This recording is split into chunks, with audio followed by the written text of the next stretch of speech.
Abraham, ఇస్సాకు, యాకోబుల గొప్ప దేవ, ఈ ఆదివార దినంలో ప్రభా మీరు మాతో మాట్లాడండి. మమ్మల్ని మీరు బలపరచండి, స్థిరపరచండి, ఆత్మకార్యాలు జరిగించు, దుష్ట శక్తులని బంధించు.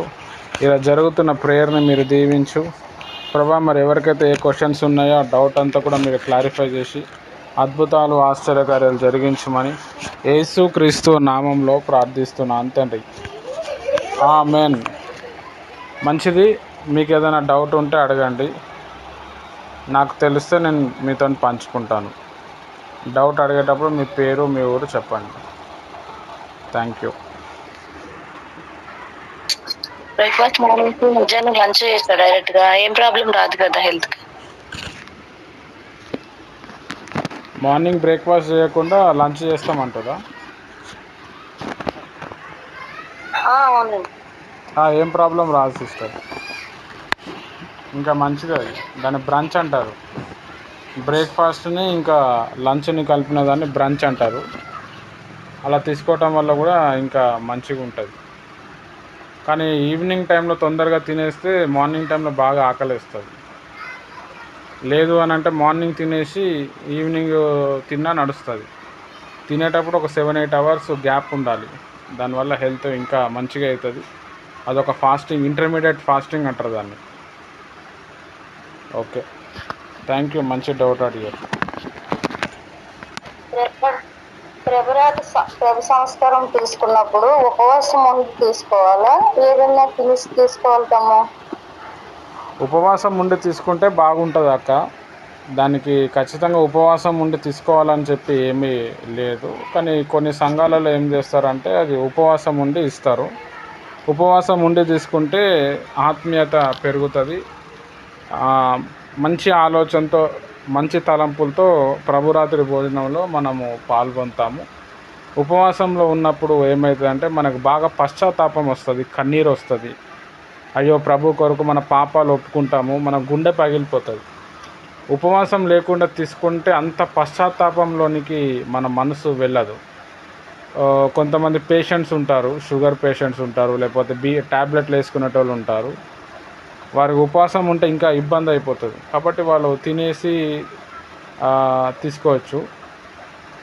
ఎప్పుడన్నా కావాలన్నప్పుడు ఉపవాసంలో ఉండి తీసుకుంటే మంచిది. ఉపవాసం నుండి తీసుకోవటం వల్ల ఏమవుతుందంటే మన మనసు దేవునితో కనెక్ట్ అవుతుంది బాగా.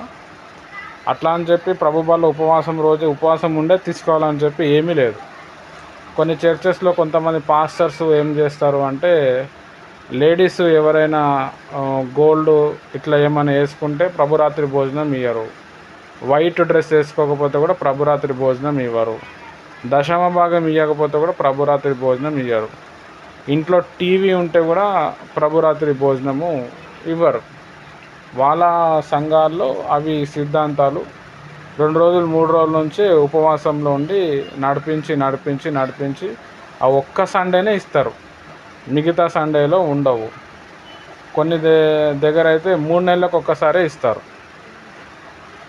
52 సండేలు ఉంటాయి సంవత్సరానికి. మరి 3 నెలలకు ఒక సండే ఇస్తే ఓన్లీ 12 సార్లే మనము ఇప్పుడు నెలకి 12 నెలలు ఉంటాయి కాబట్టి 3 నెలలకు ఒకసారి అని అంటే ఒక 4 సార్లు 5 సార్లే మనం ప్రభురాత్రి భోజనంలో పాల్గొంటాం. దానివల్ల పెద్దగా ఆత్మీయత పెరగదు. ప్రభురాత్రి భోజనము మనం ఎందుకు తీసుకుంటాము అంటే ప్రభువుని జ్ఞాపకం చేసుకోవటానికి మనము ప్రభురాత్రి భోజనం తీసుకోవచ్చు. అది ఎప్పుడైనా తీసుకోవచ్చు. పొద్దున తీసుకోవచ్చు, సాయంత్రం తీసుకోవచ్చు, రాత్రి తీసుకోవచ్చు. ఉపవాసం ఉండి తీసుకుంటే కొంచెం మంచి బెనిఫిట్ ఉంటుంది. మన ఆత్మ దేవునిలో బాగా కనెక్ట్ అవుతుంది. దానికోసమే ఇస్తారు, ఉపవాసం ఉండమని చెప్తారు. కానీ బైబిల్లో దానికి ప్రత్యేకంగా అది ఉపవాసం ఉండి తీసుకోవాలని చెప్పి ఏమీ లేదు. నేను కూడా సండే రోజు ప్రభురాత్రి భోజనం అప్పుడు ఉపవాసం ఉండే చేసేవాడిని, ఉపవాసంతో ఇచ్చేవాడిని. తర్వాత నాకు ఈ షుగర్ వచ్చిన తర్వాత నా వల్ల కాక తినేస్తున్నాను. నేను తినేసి ప్రభురాత్రి భోజనం చేసి నేను ఇచ్చేస్తున్నాను. మళ్ళీ చాలాసేపు వాక్యం చెప్పాలి, పాటలు పాడాలి, మళ్ళీ వచ్చిన వాళ్ళతో కౌన్సిలింగ్ చేయాలి, తర్వాత తల మీద చేయబెట్టి ప్రేయర్ చేయాలి. ఇవంతా అంత స్టామినా ఉండదని చెప్పి నేను తినేస్తున్నాను. కానీ ఉపవాసంలో ఉండి మనం ప్రభురాత్రి భోజనం తీసుకుంటే చాలా బాగుంటుంది. రైట్, మంచి డౌట్ అడిగారు అక్క, థ్యాంక్ యూ. ఇంకేం కాదంటే మరి ఉపవాసం ఉండాలో ఉండకూడదని మరి అయ్యగారులు చెప్పలేదు, కానీ నాకు ఎందుకు కానీ మరి ఉపవాసం ఉండి తీసుకోవాలి నాకు అలాగ అనిపించింది. ఎప్పుడు రాత్రి భోజనం తీసుకున్నా నేను ఉపవాసంతోనే వెళ్తుంటాము. అది తప్ప రైట్ అనేది నాకు తెలియదు, కానీ నాకు ఎందుకు అలా ప్రేరేపణ వచ్చింది ఉపవాసం ఉండాలని. నేను అలాగా నాకు ఎవరికి చెప్పలేదు తమ్ము ఇలా ఉండాలని, అందుకని ఆ డౌట్ క్లియర్ చేసుకొని మిమ్మల్ని అడిగాను తమ్ము. థ్యాంక్ యూ తమ్ము. మంచిదే, ఉపవాసం ఉండి తీసుకుంటే మంచిదే. మన బాడీ సపోర్ట్ చేస్తే ఉపవాసం ఉండొచ్చు. బాడీ మైండ్ సపోర్ట్ చేస్తే ఆకలి ఆకలి ఆకలి అంటే తినేసి మనం ప్రభురాత్రి భోజనాలను కూడా పాల్గొనవచ్చు. కొన్ని చర్చెస్లో దాని మీద చాలా పెద్ద ప్రసంగాలు ఇస్తారు. దేవుని కోసం ఒక పూట అయినా ఆహారం మానుకోలేరా, దేవుని కోసం ఒక రోజైనా ఉపవాసం, ఎన్నో చెప్తారు. వాళ్ళు చెప్తారు కానీ మన బాడీ కూడా సపోర్ట్ చేయాలి. ఆ చెప్పేటోళ్ళు అందరూ కూడా పెళ్లి కాని వాళ్ళు ఉంటారు. పెళ్ళి కాని సేవకుడికి పెళ్ళయ్యే సేవకుడికి చాలా తేడా ఉంటుంది. పెళ్ళి కాని సేవకుడికి ఇంటి బాధ్యతలు, కుటుంబము, కిరాణా ఇవన్నీ ఏం తెలియదు. స్నానం చేసుకుంటాడు, ప్రేయర్లో కూర్చుంటాడు, అన్నం వండితే తింటాడు, అంతే. అదే పెళ్లి చేసుకునే సేవకునికి అన్ని బరువు బాధ్యతలు, భార్య, పిల్లలు అందరూ ఉంటారు. కాబట్టి ఒక్కొక్క సేవకుడిని బట్టి ఒక్కొక్క బోధ వస్తూ ఉంటుంది. ఎవరేది చెప్పినా కానీ మనం దాని బైబిల్లో మనం క్యాల్కులేట్ చేసుకొని మనం ముందుకు వెళ్ళిపోవాలి. థ్యాంక్ యూ అక్క, మంచి డౌట్ అడిగారు.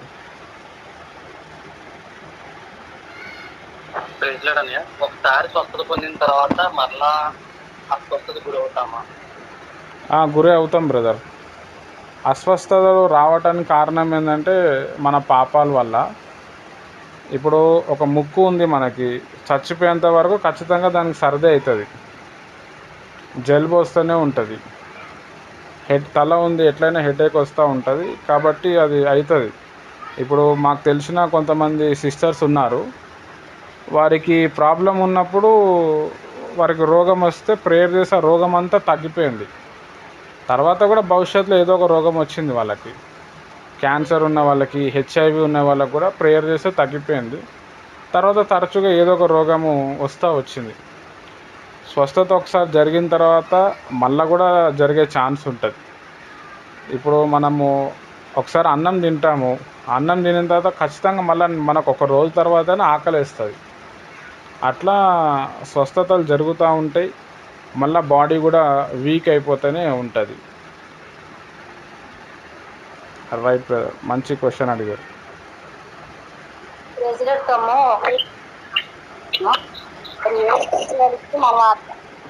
ఇంట్లో ప్రేయర్స్ చేసినా వాళ్ళకి గడుస్తాడమ్మా, వాళ్ళకి స్వస్థపరుస్తాడు దేవుడు.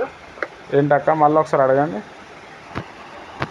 ప్రేయర్స్ ఉన్న వ్యక్తి ఒక వ్యక్తి ఉన్నారు, ఆ దగ్గరికి వెళ్ళి ప్రేయర్స్ చేయకుండా మన ఇంట్లో రోజు ప్రేయర్స్ చేసినా ఆవిడ స్వస్థ వస్తుందమ్మా. వస్తుంది. వాళ్ళ ఇంట్లో కాదు, ఆయన బయట దేశంలో ఉంటే కూడా నువ్వు ప్రేయర్ చేస్తే అవుతుంది. అసలు ఆయన ముఖమే తెలియదు, అసలు ఆయన గురించి ఏం తెలియదు, ఇక్కడ నుంచి ప్రేయర్ చేసినా అవుతుంది. ఎవరైనా మనిషిని బంధించగలుగుతారు కానీ మన మనసుని బంధించలేరు, ప్రార్థనను కూడా బంధించలేరు. మనం బాగా ప్రార్థన చేస్తే ఆత్మపూర్ణులుగా వాళ్ళ ఇంట్లో వెళ్ళి ఆ ఇంట్లో ఏం ప్రాబ్లం ఉందో కూడా తెలుసుకుంటాం. అది హయ్యర్ లెవెల్ అన్నమాట.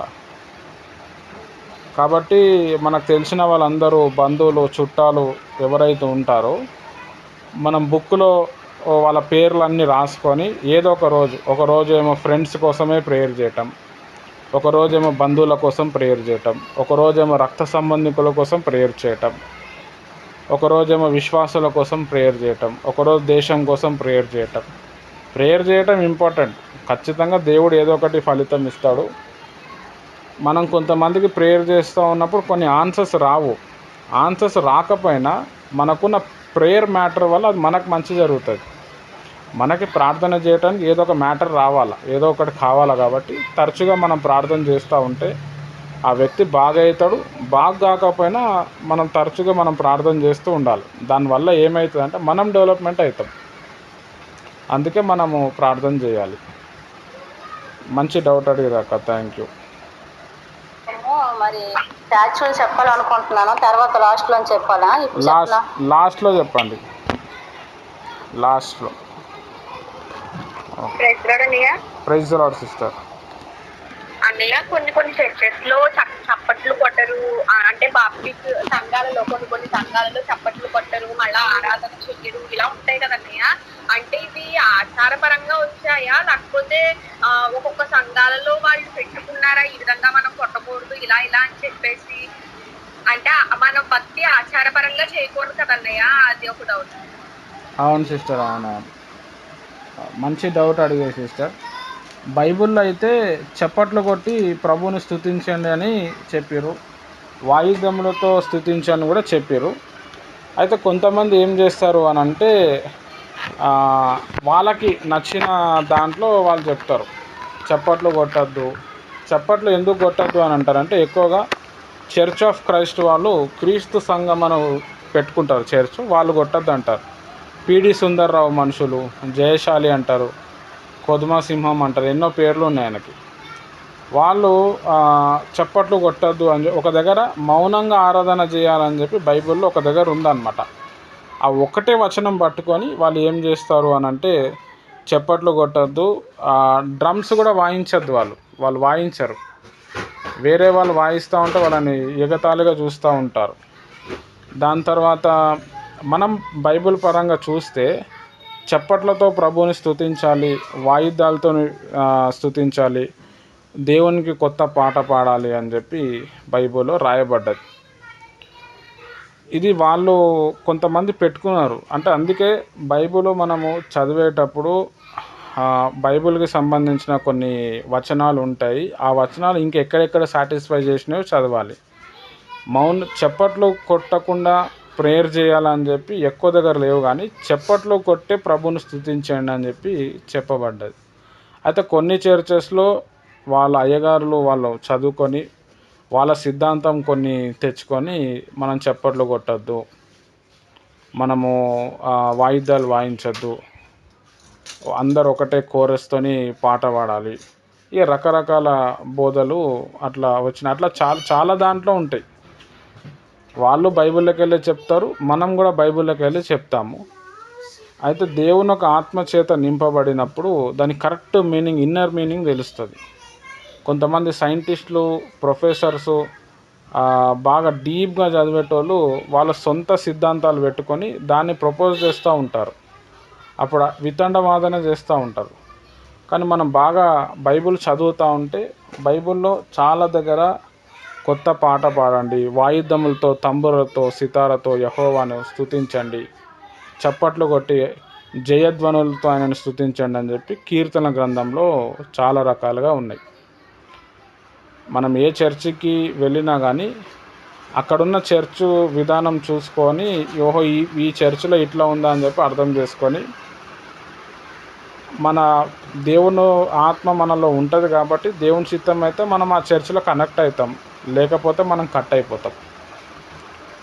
రకరకాల చాలా బోధలు, ఇంకా భిన్న బోధలు అని చెప్పి ఒక సబ్జెక్ట్ ఉంటుంది, అది కూడా వస్తుంది మీకు. అప్పుడు అది క్లియర్గా, ఇప్పుడు యెహోవా సాక్షులు ఉంది, వాళ్ళ బోధలు ఏంది, వాళ్ళు ఏవే వాక్యాలు చెప్తారు, వాళ్ళలో యేసుప్రభు ఎలా ఉన్నాడు, సెవెంత్ అడ్వెంటిస్ట్ సంఘం ఉంది, వాళ్ళు ఎలా చెప్తారు, వాళ్ళు శనివారమే ఎందుకు ఆరాధన చేయమంటారు, మనం ఎందుకు ఆదివారం రోజు చేస్తున్నాం, పెంతెకోస్తల్ ఉంది, వాళ్ళు ఏం నమ్ముతారు, వాళ్ళు ఏమీ నమ్మరు, బ్యాప్టిస్ట్ ఉన్నారు, వాళ్ళు ఏం నమ్ముతారు, ఏమి నమ్మరు, ఇట్లా చాలా ఉన్నాయన్నమాట. అవంతా కూడా డీప్ స్టడీ, అది మనం చూద్దాం, మనం చూసినప్పుడు మీకు అవి అర్థమవుతూ ఉంటాయి. అట్లా చాలా బోధలు ఉన్నాయి, ఎవరికి నచ్చినట్టు వాళ్ళు బోధలు చేసుకుంటూ ముందుకు పోతున్నారు. కానీ లెక్కకు చూస్తే చప్పట్లు కొట్టి వాయిద్యములతో స్తుతించడమే కరెక్ట్ ఆరాధన అన్నమాట. థ్యాంక్ యూ సిస్టర్, మంచి డౌట్ అడిగారు. ఓకే అన్నయ్య, థ్యాంక్ యూ. ఇంకొక డౌట్ ఉందన్నయ్య నాకు. అడగండి. ఇప్పుడు ప్రభుబల సంస్కారం తీసుకుంటుంటే ఒక్కొక్క చర్చ్ లో ఒక్కొక్క విధంగా ఇస్తారన్నయ్య. ఒక్కొక్క చర్చ్ లో ఏమో అప్పడాల్లాగా చిన్నవి, లేకపోతే ఒక్కొక్క చర్చ్ లో బ్రెడ్ ముక్కలు, లేకపోతే ఒక్కొక్క చర్చ్ లో వేరే వేరే విధంగా ఇస్తూ ఉంటారు, బిస్కెట్లని ఇలాగా. ఇప్పుడు మనం మరి అవి దేవుడు బైబిల్లో ఏమని ఉందంటే, మరి పాస్టర్ గారు చేసి ఒక రొట్టె కాల్చి అది విరగొట్టి అది ఇవ్వాలి అని చెప్పి బైబిల్లో ఉంది. మరి మనం ఈ బ్రెడ్లు, ఈ బిస్కెట్స్ ఇవన్నీ తీసుకుంటుంటే మనం నిజంగానే ప్రభుబల సంస్కారం తీసుకుంటున్నట్లేనా కాదా? అంటే మనం ఆ శరీరం దేవుడి శరీరం తింటున్నామా, మనం పరిశుద్ధ అంటే మన పాపములన్నీ కడుక్కుంటున్నామా లేదా, అసలు ఇది నాకు చాలా క్వశ్చన్ మార్క్ గా ఉందన్నయ్య. ఓకే సిస్టర్, ఓకే, మంచి డౌట్ అడిగారు సిస్టర్, చెప్తాను. చాలా మంచి సిస్టర్, మంచి డౌట్ అడిగారు. మీకు ఇది అందరికి కూడా ఉపయోగపడుతుంది. అయితే నేను చెప్పేది బాగా అర్థం చేసుకోవాలి. పెద్ద సంఘాలు ఉన్నప్పుడు వాళ్ళు ఇట్లా వైట్ కలర్ది వేఫర్స్ ఇస్తారనమాట. తర్వాత యేసు రక్తం, ద్రాక్షరసం మనం తాగేదే ఇస్తారు. అయితే ఈ వేఫర్స్ అనేది ఎందుకు ఇస్తారు అని అంటే, పెద్ద సంఘాలలో వాళ్ళు ఏం చేస్తారంటే, అంత పెద్ద రొట్టె చేయటం టైం ఉండదు, దాని తర్వాత చాలా పెద్ద రిస్క్ అవుతుంది అని చెప్పి వాళ్ళు రెడీమేడ్ కొనుక్కొని వస్తారు. కొన్ని చర్చిలో అది చేస్తారు. కొన్ని చర్చిలో ఏం చేస్తారు అని అంటే, వాళ్ళు రొట్టె చేయకుండా బ్రెడ్ చేస్తారనమాట. బ్రెడ్ని మనం ఇట్లా చూస్తే అన్ని బుడగలు బుడగలు ఉంటాయి దాంట్లో. ఆ వైట్ కలర్ బ్రెడ్ అది మైదా పిండితో చేస్తారు. ఈ బుడగలు బుడగలు రావటానికి కారణం ఏంటంటే, దాంట్లో ఈస్ట్ అని చెప్పి ఒక కెమికల్ వేస్తారు. ఆ ఈస్ట్ అనే కెమికల్ ఈ చపాతీ పిండి మీద లేకపోతే ఆ మైదా పిండిలో వేసినప్పుడు అది మెత్తగా అవుతుంది అన్నమాట. అయితే అసలు మనము రొట్టె తీసుకున్నప్పుడు దైవజనుడు ఏం చేయాలి అంటే, ఆ రొట్టెను తననే ప్రిపేర్ చేయాలి. దానికి సెపరేట్ నూనె ఉండాలి, సెపరేట్ చపాతీ పిండి ఉండాలి, సెపరేట్ ఉప్పు ఉండాలి. ఆయన చాలా నిష్ఠతోని మనము చేయాలి. అది చేసిన తర్వాత ఇప్పుడు అక్కడ ఒక 50 మంది ఉన్నారనుకోండి, 50 మందికి సరిపడా ఒక రొట్టె ఉండాలి. ఆ రొట్టె ఎంత పెద్దదైనా కానీ అదే రొట్టె విరిచి ఏం చేయాలి అని అంటే, అందరు కూడా ఆ రొట్టెని పంచుకోవాలి. దాని అర్థం ఏంది అని అంటే, మనమందరం ఒకటే సంఘము, మనమందరం ఒక్క శరీరము. అందుకే ఒక్క శరీరంలోకి వెళ్ళి మనం రొట్టె తీసుకుంటున్నాం. ఒక్క పాత్రలోకి వెళ్ళి మనము ద్రాక్షరసం తాగుతున్నాం. 3 అన్న 5 మంది అన్న 10 మంది అన్న ద్రాక్షరసము తాగాలి. ఇప్పుడు మనం కొన్ని చర్చెస్లో వెళ్తే అక్కడ ఉన్న పాస్టర్ని కూడా మనం గమనించాలి. ఒక నిష్టగల పాస్టర్ ఏం చేస్తాడు అంటే, ఆయన రొట్టె చేసుకొని వస్తాడు, బైబిల్ పరంగా జీవిస్తాడు. టైం పాస్ చేసే పాస్టరు, టైం లేని వ్యక్తి, నిష్ట లేని వ్యక్తి ఏం చేస్తారంటే, ఆ వేఫర్ చేసేసి 5 నిమిషాల్లో ఇచ్చేస్తారు. ఇక్కడ మనం బాగా గుర్తుపట్టాల్సిన అద్భుతమైన విషయం ఏంటంటే, మనం తినే ఫుడ్డు హోమ్ మేడే మనం ఇష్టపడతాం. బయట హోటల్ ఫుడ్ మంచిగా ఉండదు. హోటల్లో కిచెన్లో పోయి చూస్తే చాలా దారుణంగా చేస్తారు వాళ్ళు. అసలు స్నానాలు చేయకుండా అన్నం వండుతూ ఉంటారు వాళ్ళు. మనం హోటల్ ఫుడ్ కంటే ఇంట్లో ఉన్న ఫుడ్ తింటేనే మనం హెల్తీగా ఉంటాం, బాగుంటాం. ప్రభు బల్ల మనం చేస్తున్నప్పుడు అది హోమ్ మేడ్ చేయాలన్నమాట, చేత్తోనే చేయాలి. అది పరలోకానికి తీసుకుపోయే సబ్జెక్టు. ఎవరైతే నా శరీరంలో నా రక్తంలో పాల్గొంటారో వారు అంత్యదినంలో వారు లేపబడతారని చెప్పారు. అయితే ఒక వ్యక్తిని పరలోక రాజ్యాన్ని తీసుకుపోవాలన్నప్పుడు పాస్టర్గా మనం ఏం చేయాలా, పాస్టర్గా నేనేం చేయాలా, ఆ రొట్టె ద్రాక్షరసం చాలా జాగ్రత్తగా తయారు చేయాలి. అది జాగ్రత్తగా చేయలేదనుకోండి, అది రొట్టె కాదు, అది ద్రాక్షరసం కాదు. అది తిన్నా ఒకటే, తినకపోయినా ఒకటే. మనం కొన్ని చర్చెస్లో వెళ్ళినప్పుడు ఆ పాస్టర్స్ ఏం చేస్తారు అంటే, ఆ వేఫర్ ఇస్తారు, అది తీసుకోకపోవటం బెటర్. ద్రాక్షరసం ఇస్తారు, అది ఎప్పుడుదో చేసి ఉంటుంది, అది తీసుకోకపోవటం బెటర్. తీసుకున్నా కానీ అది పని చేయదు. ఎందుకు అనంటే, అది జస్ట్ అక్కడ పెడతారు, దానికి ఒక ప్రేయర్ ఉండదు, ఏమీ ఉండదు. ఆయన మోకాల మీద ఉండి కన్నీరు గార్చి ఉపవాసం ఉండి, ప్రభా నా పాపాలు క్షమించండి ప్రభా, ఈ శరీరం చేస్తున్నా, ఈ రక్తం చేస్తున్నా, ఆ ఇన్వాల్వ్మెంట్ ఏమీ ఉండదు.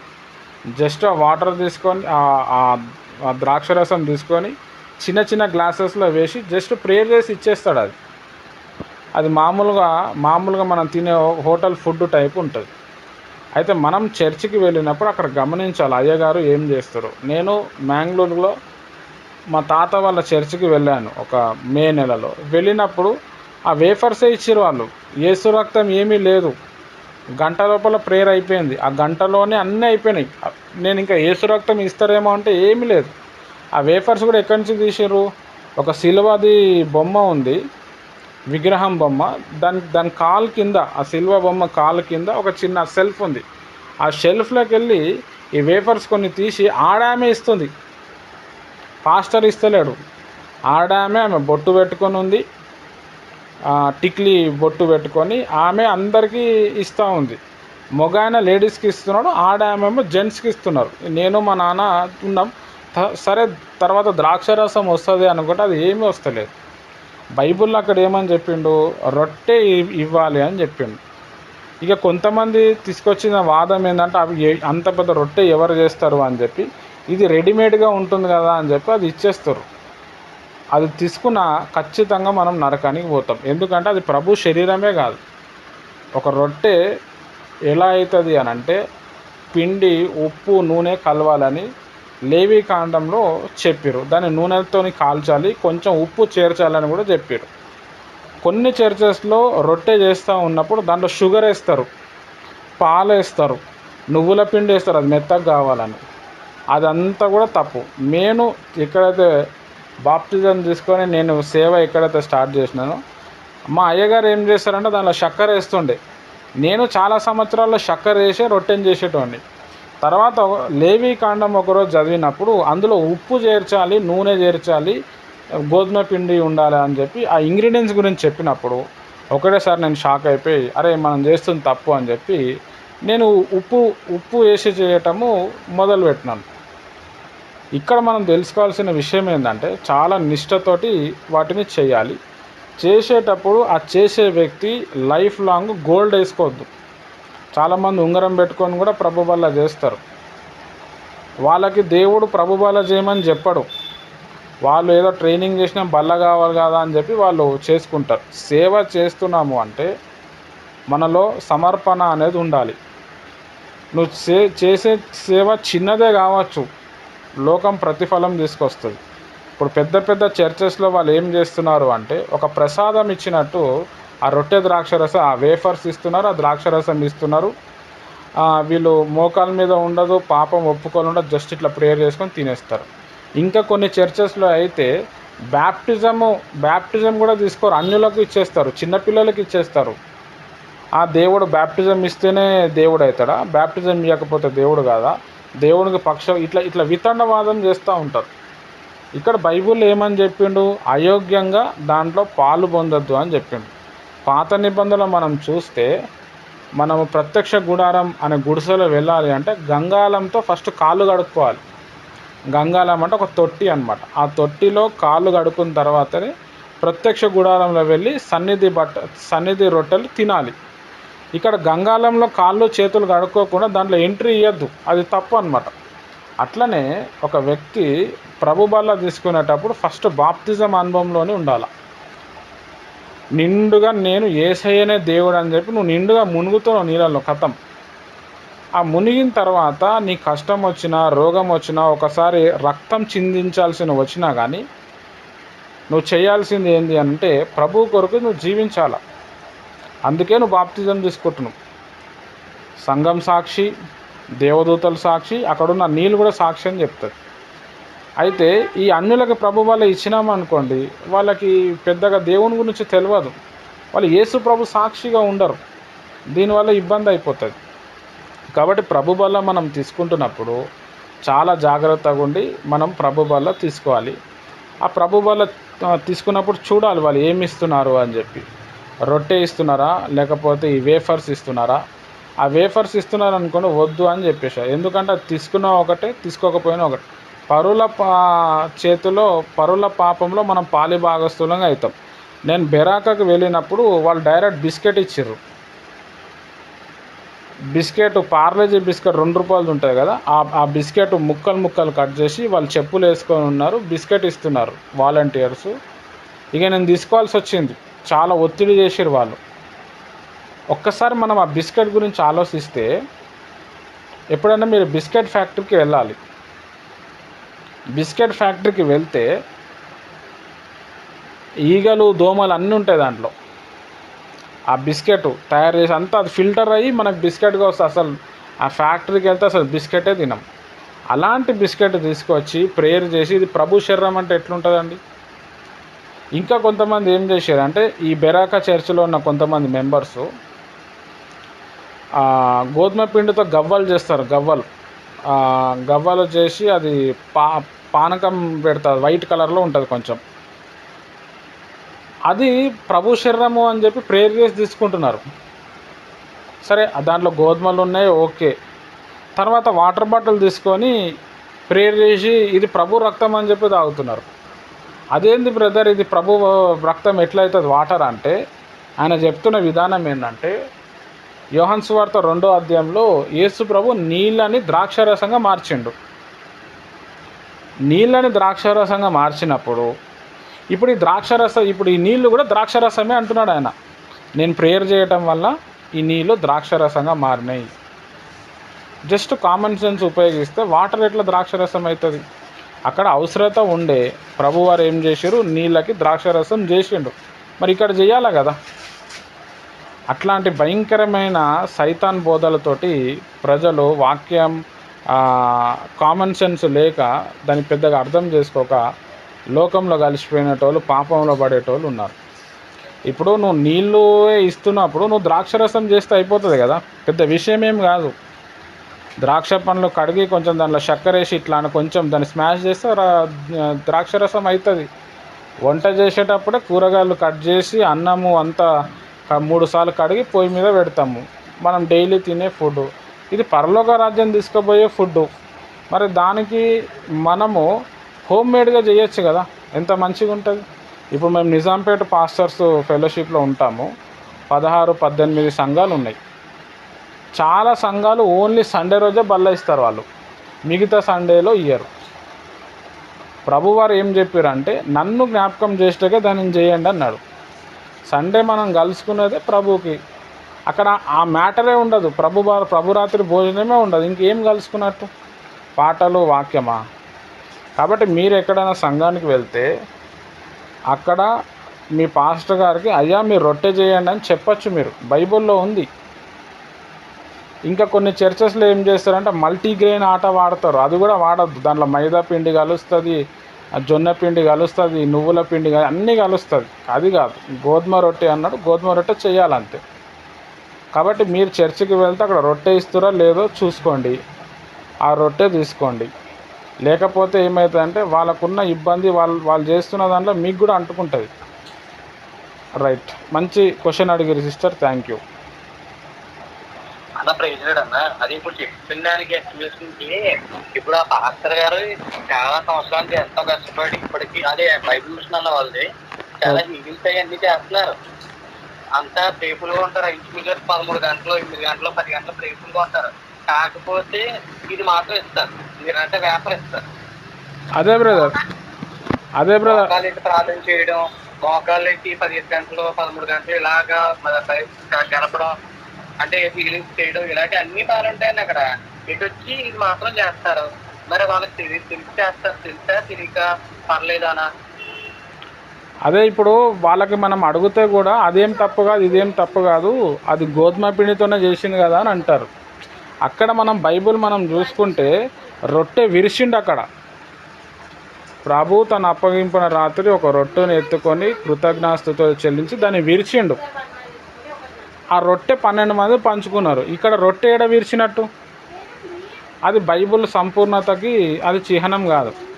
అట్లా చాలామంది ఉన్నారు, వాళ్ళకి స్వస్థతలు జరిగి, నేను అదే చెప్పేది, స్వస్థతలు, ప్రవచనాలు, దర్శనాలు ఇవన్నీ చేస్తారు, కానీ దేవుని వాక్యాన్ని నెరవేర్చువాడే పరలోక రాజ్యం పోతాడు.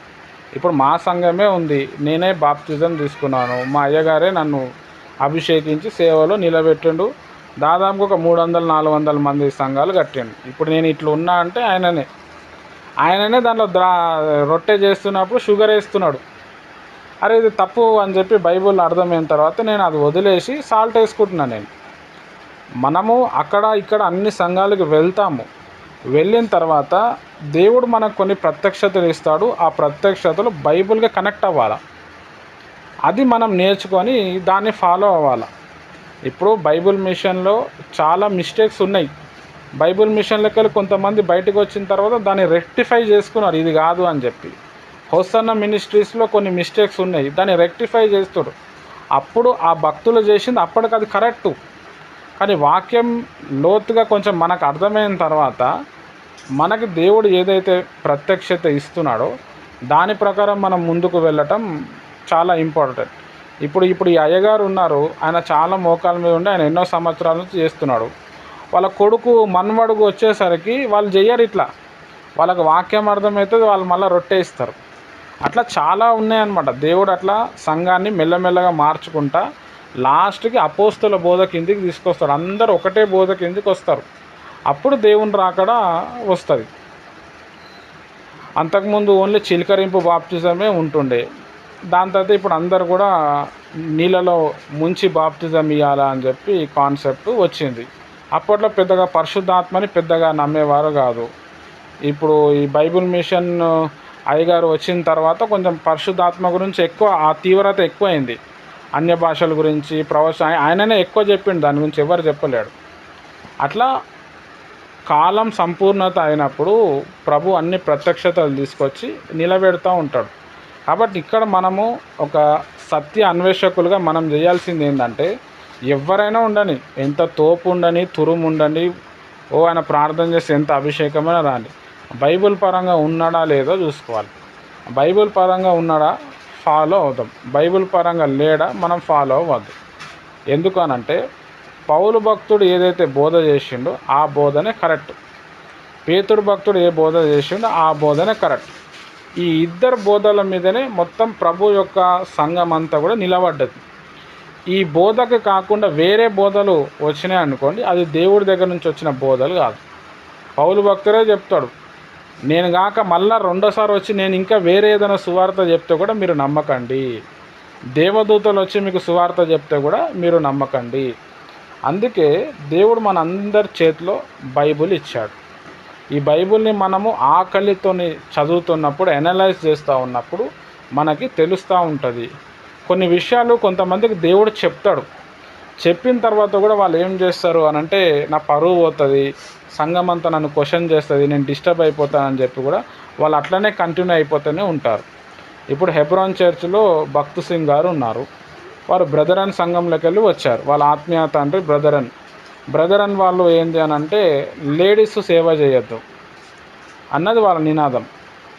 ఈయన దాంట్లోకి వెళ్ళి బయటకు వచ్చేసి, అదేంటండి, ఒక ఆడామెగా పుట్టడం వల్ల ఆమె ప్రేయర్ చేయొద్దు, బైబిల్ చదవద్దు, పాట పాడొద్దా, ఇంకెందుకు సంఘం, ఇంకెందుకు సేవ అని ఆయన సపరేట్గా బయటకు వచ్చి చాలా వందల సంఘాలు కట్టాడు. ఆయన పరిశుద్ధాత్మ పొందుకున్నాడు, భాషల్లో మాట్లాడిండు. దేవుడు ఆయనకి పరిశుద్ధాత్మ గురించి చెప్పమన్నప్పుడు ఆల్రెడీ అప్పటికే ఆయన పెద్ద సంఘం కట్టేసిండు. ఇప్పుడు పరిశుద్ధాత్మ గురించి, అన్య భాషల గురించి చెప్తే డిస్టర్బెన్స్ అవుతుంది అని చెప్పి ఆయన చెప్పకుండా అట్లనే ఉండిపోయాడు. అట్లా కొంతమందికి భక్తులు దేవుడు ప్రత్యక్షతలు ఇస్తూ ఉంటాడు, చెప్తూ ఉంటే కూడా వారు సమాజాన్ని బట్టి, తర్వాత వాళ్ళకున్న ఈ లిమిటేషన్స్ని బట్టి వాళ్ళు ఇరుక్కపోయి దేవుని ఒక మనసులో ఉన్న సేవను చేయలేకపోతున్నారు.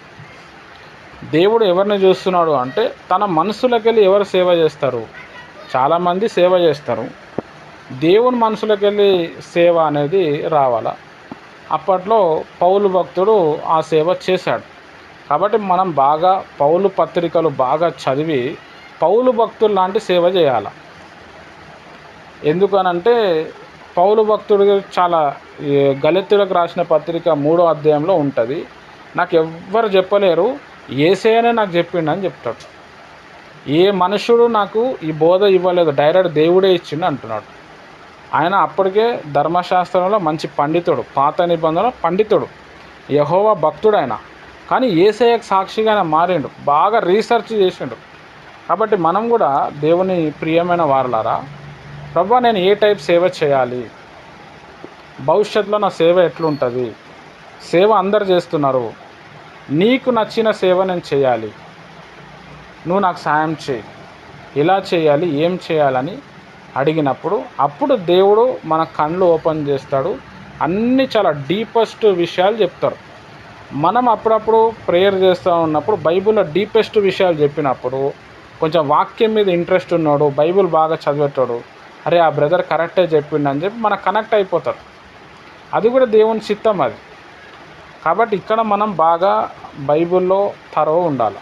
బైబిల్ బాగా చదువుతూ ఉన్నప్పుడు చాలా తెలుస్తుంది. ఎవరు ఏదైనా చేయని, ఇప్పుడు నేనున్నాను, నేను ఎన్నో చేస్తాను, కానీ అది బైబిల్ పరంగా ఉందో లేదో అది చూసుకోవాలి. బైబిల్లో అది కనెక్ట్ అయిందా లేదా, బైబిల్లో కనెక్ట్ కాలేదనుకో అది వేస్ట్ అయిపోతుంది. కాబట్టి ఎవరు ఏది చెప్పినా ఎక్కడ ఏమైనా అద్భుతాలు స్వస్థతలు ఇంకో 10 సంవత్సరాల తర్వాత ఏమైనా ఉండొచ్చు. బైబిల్లో అది జరుగుతుందా లేదా, బైబిల్ ప్రకారం అది అంటుకుంటుందా లేదా, బైబిల్ పరంగా లేదు దాని జోలికే మనం పోకూడదు. మంచి డౌట్ అడిగారు బ్రదర్, థ్యాంక్ యూ.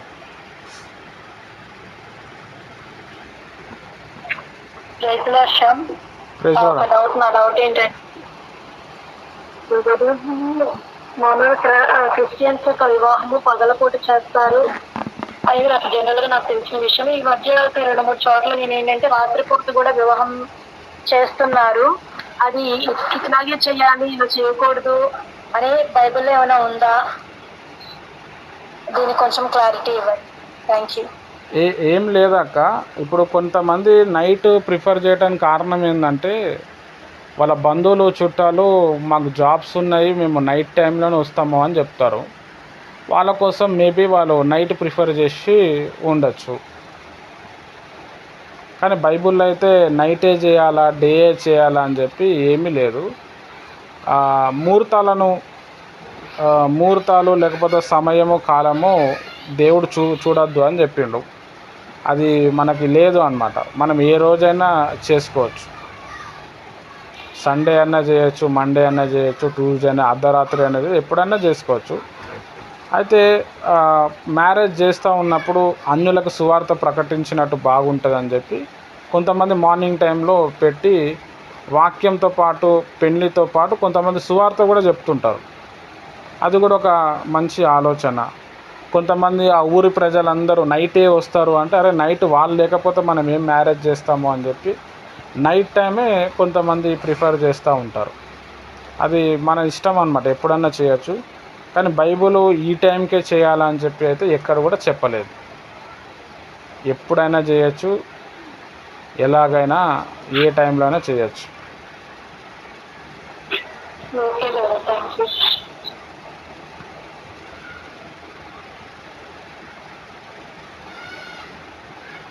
వస్త్రధారణ గురించి కూడా కొంచెం చెప్పండి అన్న.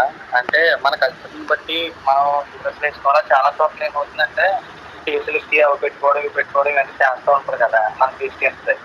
వాళ్ళు కూడా చాలా స్పిరిచువల్గా ఉంటారు వేరే వేరే ఫారిన్ కంట్రీస్లో. మన సైడ్ అయితే అలా ఉండదు. మనం అయితే ఇలాగే ఉండాలి, ఇలా కొన్ని రూల్స్ నియమాలు ఉన్నాయి కదా, వాటిని అనుసరించి నడుచుకోవాలా, లేకపోతే ఎదుటి వ్యక్తికి మనం దేవుణ్ణి కలిగి ఉన్నామని చూపించే విధంగా నడుచుకోవాలా? ఓకే బ్రదర్, మంచి డౌట్ అడిగారు బ్రదర్, థ్యాంక్ యూ. బైబిల్లో అయితే ఏముందంటే తగు మాత్రపు అలంకరణ ఉండాలని ఉంది. మోడెస్ట్ అపెరల్ అని చెప్పి ఇంగ్లీష్లో ఉంది. ఇంకొక దగ్గర మర్యాదపూర్వమైన వస్త్రాలు ధరించమని చెప్పింది. మన వస్త్రాలని బట్టి ఎదుటి వ్యక్తి యొక్క ప్రజెన్స్ మనం క్యాచ్ చేయొచ్చు అన్నమాట. అయితే వస్త్రాలు మన గురించి మాట్లాడుతుంది. ఇప్పుడు ఫారెన్ కంట్రీస్లో ఏం చేస్తారంటే వాళ్ళు ఎక్కువగా జీన్స్ ప్యాంట్ వేసుకుంటారు. అది ఆ మెటీరియల్ చాలా దొడ్డుగా ఉంటుంది. లేదు అని అంటే వాళ్ళు సూట్ వేసుకుంటారు ఫారెన్ కల్చర్లో. అయితే ఇక్కడ కూడా ఏం చేస్తున్నారంటే చాలామంది అక్కడ అది చూసి సూట్ వేసుకుంటారు. ఇక్కడ ఉడికిపోతూ ఉంటుంది కానీ సూట్ వేసుకుంటూ ఉంటారు. కొంతమంది మర్యాదగా పరంగా కూడా వేసుకోవచ్చు. అయితే ఇక్కడ మనము బైబిల్ పరంగా మనము చూస్తే ఏ వస్త్రమైనా వేసుకోండి, ఆ వస్త్రము మర్యాదపూర్వకంగా ఉండాలి.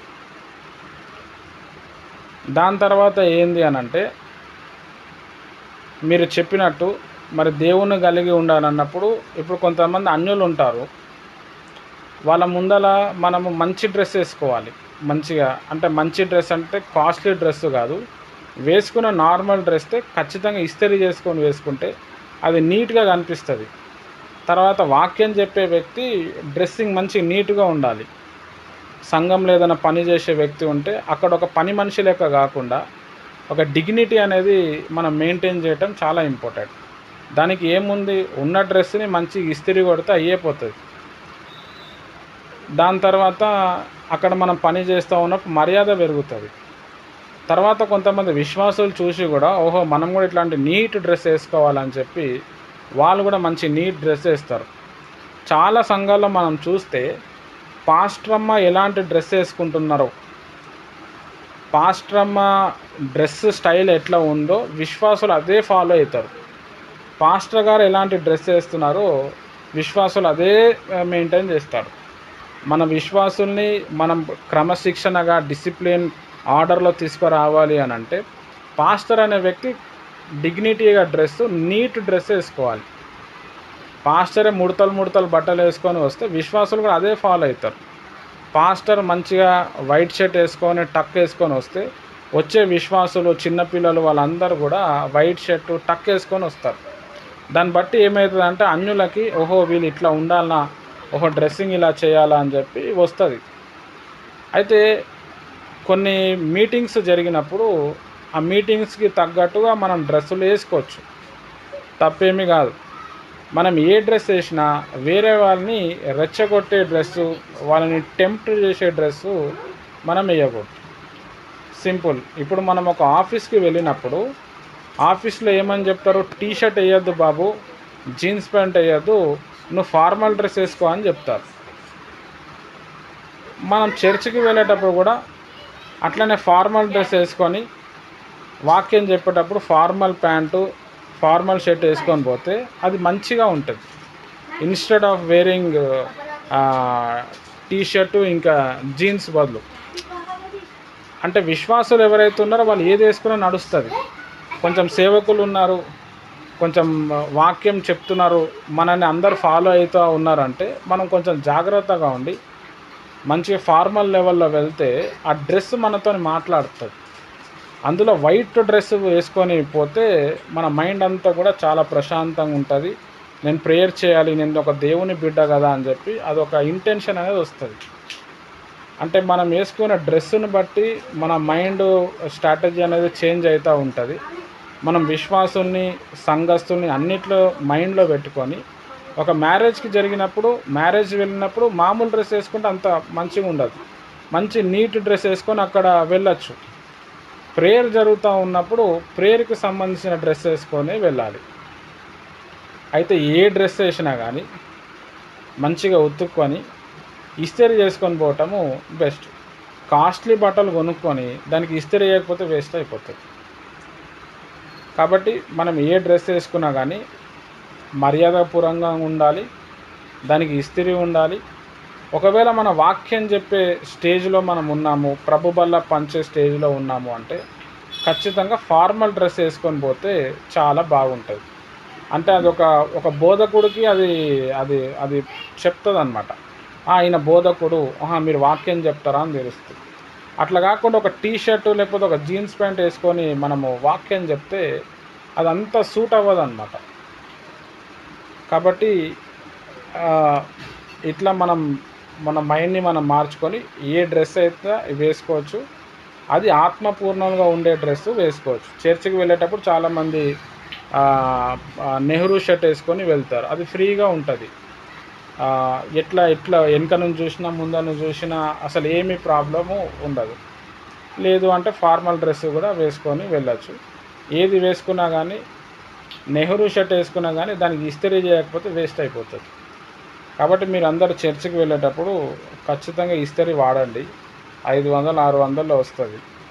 షర్ట్స్, ప్యాంట్స్ ఇస్త్రీ చేసుకొని పెట్టుకోండి. ఎక్కడ ప్రేయర్ మీటింగ్కి వెళ్ళినా మీరు ఇస్త్రీతో ఉంటే బాగుంటుంది. మీరు అసలు ఏం సరిగ్గా డ్రెస్ వేయకపోయినా దాన్ని ఇస్త్రీ కొడితే అది మంచి లుక్ ఇస్తుంది. కాబట్టి ఇస్త్రీ బట్టలు వేసుకొని పోండి. Thank you. మంచి డౌట్ అడిగారు బ్రదర్, థ్యాంక్ యూ. అప్పటి కాలంలో ఉండే ప్రేమలు కానీ రిలేషన్షిప్స్ కానీ మన కుటుంబాల మధ్య ఇప్పుడు ఎందుకు ఉండట్లేదు?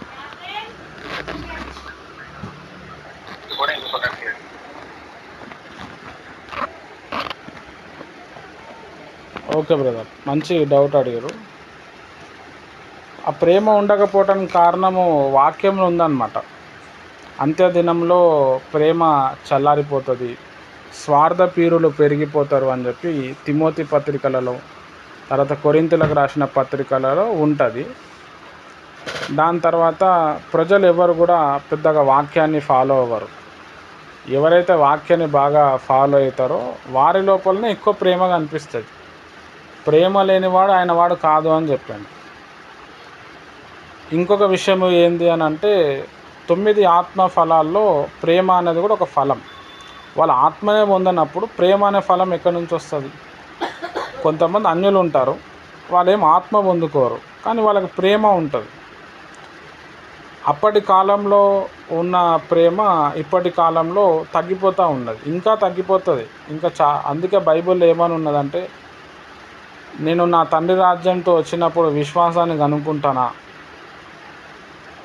ప్రేమని కనుక్కుంటానా అని చెప్పిండు. అందుకే మనకు దేవుడు బైబిల్ ఇచ్చిండు, అందరినీ ప్రేమించండి, అందరితో ఒకరినొకరు లోబడి ఉండండి, ప్రేమ లేనివాడు ఆయన వాడు కాదు, ఎందుకంటే దేవుడే ప్రేమ కాబట్టి. అందుకే నేను చెప్పేది ఏంటంటే, ఒక వ్యక్తి ఎన్ని దయ్యాలు ఎలగొట్టినా, ఎన్ని రోగులను బాగు చేసినా, చచ్చిపోయిన శవాన్ని లేపినా, మంచి ప్రార్థనా పరుడుగా ఉన్నా, ఆయన లోపల ప్రేమ లేకపోతే వేస్ట్. అబద్ధ ప్రవక్తలు అబద్ధ బోధకుల్ని గుర్తుపట్టాలి, ఎట్లా గుర్తుపట్టాల ప్రభు అని శిష్యులు అడిగినప్పుడు వాళ్ళ ఫలము బట్టే మీకు తెలుస్తుంది అని చెప్పిండు. ఫలం అంటే ఏంది? ఈ 9 ఫలాలు, అందులో ప్రేమ అనేది ఉండాలి. ఇప్పుడు కొంతమంది ఉంటారు చాలా అద్భుతాలు చేస్తారు, కానీ ప్రేమ అనే ఫలం ఉండదు. ఇప్పుడు మా బెరాకాలు అదే కనిపించింది నాకు. మంచి మంచి పాస్టర్స్ మంచి సేవ చేస్తున్నారు, చాలా గొప్ప సేవకులు, చాలామందిని తయారు చేశారు, కానీ ప్రేమ అనేది లేదు, ఆశా నిగ్రహం అనేది లేదు. వేసుకున్న డ్రెస్సులు వేలు లక్షలు ఉంటాయి, మరి నీకు ఏడ ఆశా నిగ్రహం ఉన్నట్టు? అందుకే ఇవన్నీ టాలీ అవుతాయి అన్నమాట. ఆ 9 ఫలాలు మనం పొందుకొని దానిని డెవలప్ చేసుకోవాలి. ఒక వ్యక్తి ఉన్నప్పుడు మనం చూసుకోవాలి, ఆయన లోపల ఈ ఫలం ఉందా లేదా. ఆ ఫలం లేదనుకో బెటర్ ఆయనను కట్ చేయొచ్చు. ఇప్పుడు నేను మొన్న ఒక పాస్టర్ గారి దగ్గరకు వెళ్ళి, ఆయనకు మంచి వాక్యం వస్తే, ఆయన ప్రొఫెసర్, ఆయన చెన్నైకి సంబంధించిన వ్యక్తి, దేవుడు తనతో మాట్లాడితే ఆయన ఆంధ్రప్రదేశ్ తెలంగాణ ప్రాంతానికి వచ్చి ఇప్పుడు మా ఇంటి దగ్గర ఉంటాడు. ఆయన వాక్యాలు కొన్ని నచ్చి ఆయనతో ట్రావెల్ చేసిన.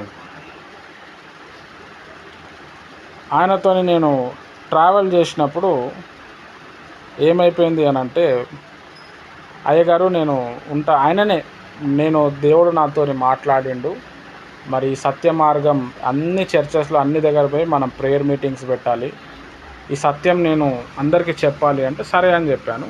దానికి మీరు స్పాన్సర్ చేయాలి అన్నాడు. సరే అని చెప్పిన దానికి. ఆ స్పాన్సర్ కూడా మీరు మినిమం 1000 రూపాయలన్నా చేయాలి, మీరు స్పాన్సర్ చేస్తేనే మీ పేరు నేను వాట్సాప్ గ్రూప్లో యాడ్ చేస్తా అని చెప్పిండు. నేను షాక్ అయిపోయినా ఒకటేసారి. నేను ఇప్పుడు 5000 10,000 కూడా ఇస్తా, కానీ 1000 రూపీస్ ఎందుకు పెట్టాలను? ఇప్పుడు మా అయ్యగారు ఉన్నారు, నాకు బైబిల్ ట్రైనింగ్ ఇచ్చిన అయ్యగారు, ఆయన డబ్బుల గురించి చెప్తూ, ఎవరైనా నాకు 1,00,000 రూపాయలు ఇస్తే వారి కోసం నేను 1,00,000 సార్లు ప్రార్థన చేస్తా అన్నాడు. నాకు ఫ్యూజులు ఎగిరిపోయినాయి. అంటే డబ్బులు ఇవ్వకపోతే నువ్వు చేయవా అంటే చూడండి ఎట్లా నడుస్తుందో. అందులో చర్చ్ మెంబర్ ఒక ఆమె 3.5 లక్ష 3,50,000 పెట్టి భార్యాభర్తలు కలిసి ఒక కెమెరా ఇప్పించారు. వాళ్ళ గురించే చెప్తున్నాడు ఆయన. అంటే మిగతా వాళ్ళు కూడా టెంప్ట్ అయ్యి ఇవ్వాలా. ఇప్పుడు చాలా చర్చెస్లో అదే నడుస్తుంది. మరి ఏడ ప్రేమ ఉన్నట్టు మీరు చెప్పండి? ఇంట్లో పిల్లలు ఉన్నప్పుడు పిల్లలందరినీ ఒకే రకంగా చూడాలా, ఒకే రకంగా చూస్తలేదంటే ప్రేమ లేనట్టే. కాబట్టి ఇక్కడ మనం అర్థం చేసుకోవాల్సిన విషయం ఏంటంటే, దైవజనుడు ఎవరైనా కానీ ఈ 9 ఫలాలు ఉన్నాయా వాళ్ళ లోపల, ముఖ్యంగా ప్రేమ ఉందా లేదో చూసుకోవాలి.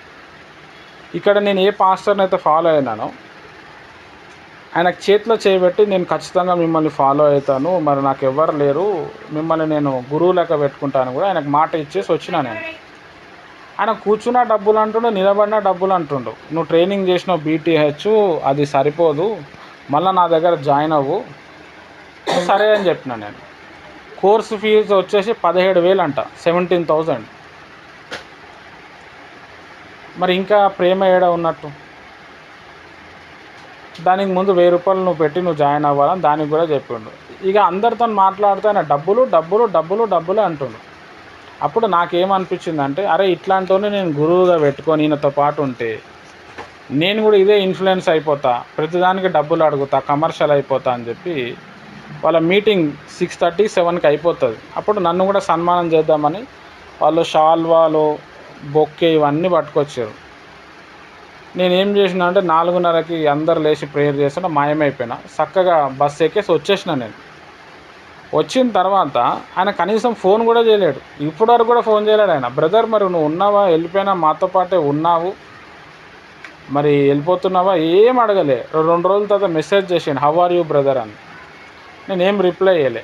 మళ్ళీ ఆయన మెసేజ్ పెట్టిండు, ఈరోజు 7వ తారీఖు 6వ తారీఖు నిన్న ఈరోజు లక్డికపూల్లో మళ్ళీ మనది ప్రేయర్ మీటింగ్ నడుస్తుంది, మీరు ఎవరినైనా యవనస్తులను ఎవరినైనా మీ చర్చ్ మెంబర్స్ అందరినీ నేను పట్టుకరా అని చెప్తున్నాను. అది కూడా వాయిస్ మెసేజ్ పెడుతున్నాడు ఆడ.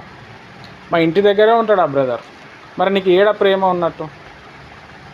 అంటే ఇక్కడ నేను చెప్పే విషయం ఏంటంటే, బ్రదర్ అడిగిన క్వశ్చన్ ఏంటంటే, ఎందుకు ప్రేమ చల్లారిపోతుందంటే, ఒకటి వాక్యంలో ఉందా చల్లారిపోతుందని. బైబిల్లో ఇక్కడ మనకి ఏమని చెప్పిందంటే, మనం ప్రేమను సంపాదించుకోవాలని చెప్పింది.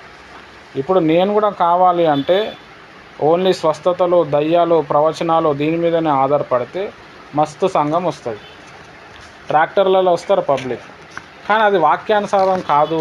ఉన్న 10 మందే నా వాళ్ళు, వారికి ఒక తండ్రి ప్రేమను చూపించాలి, చివరి వరకు వాళ్ళని పట్టుకొని వాళ్ళని దేవునిలో పెంచాలి అని నాకు అయింది. కాబట్టి నేను దాంట్లోకి వెళ్ళి నేను పోతలేను, నాకు ఇంకేం అవసరం లేదు.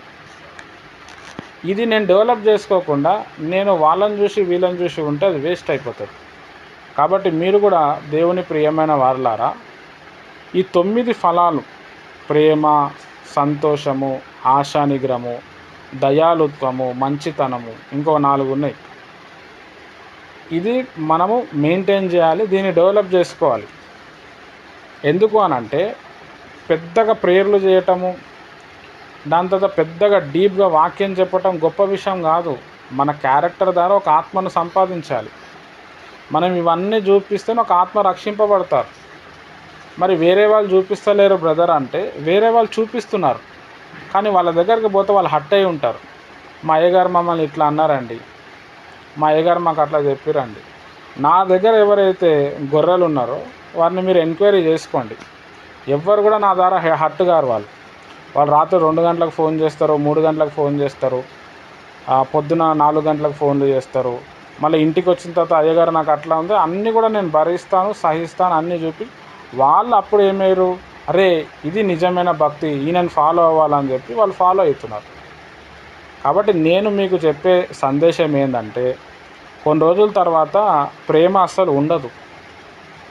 తల్లిదండ్రులు పిల్లల్ని వండుకొని తినే సిచ్యువేషన్ వస్తుంది. అంటే అట్లా అయిపోతుంది మైండ్.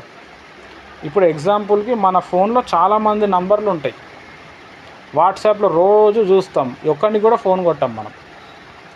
అంతకుముందు ఫోన్ లేనప్పుడు ఎట్లా ఉంటుండే, కలిసి మాట్లాడుతుండే, వాళ్ళ ఇంటికి వెళ్తుండే, ఫ్రెండ్స్ అనగానే బయటికి వెళ్తుండే, ఫ్రెండ్స్లో మాట్లాడేసి వస్తుంది. ఇప్పుడు చాలామంది ఫ్రెండ్స్ ఉంటారు, ఏం మాట్లాడు, ప్రేమ తగ్గిపోతూనే ఉంది.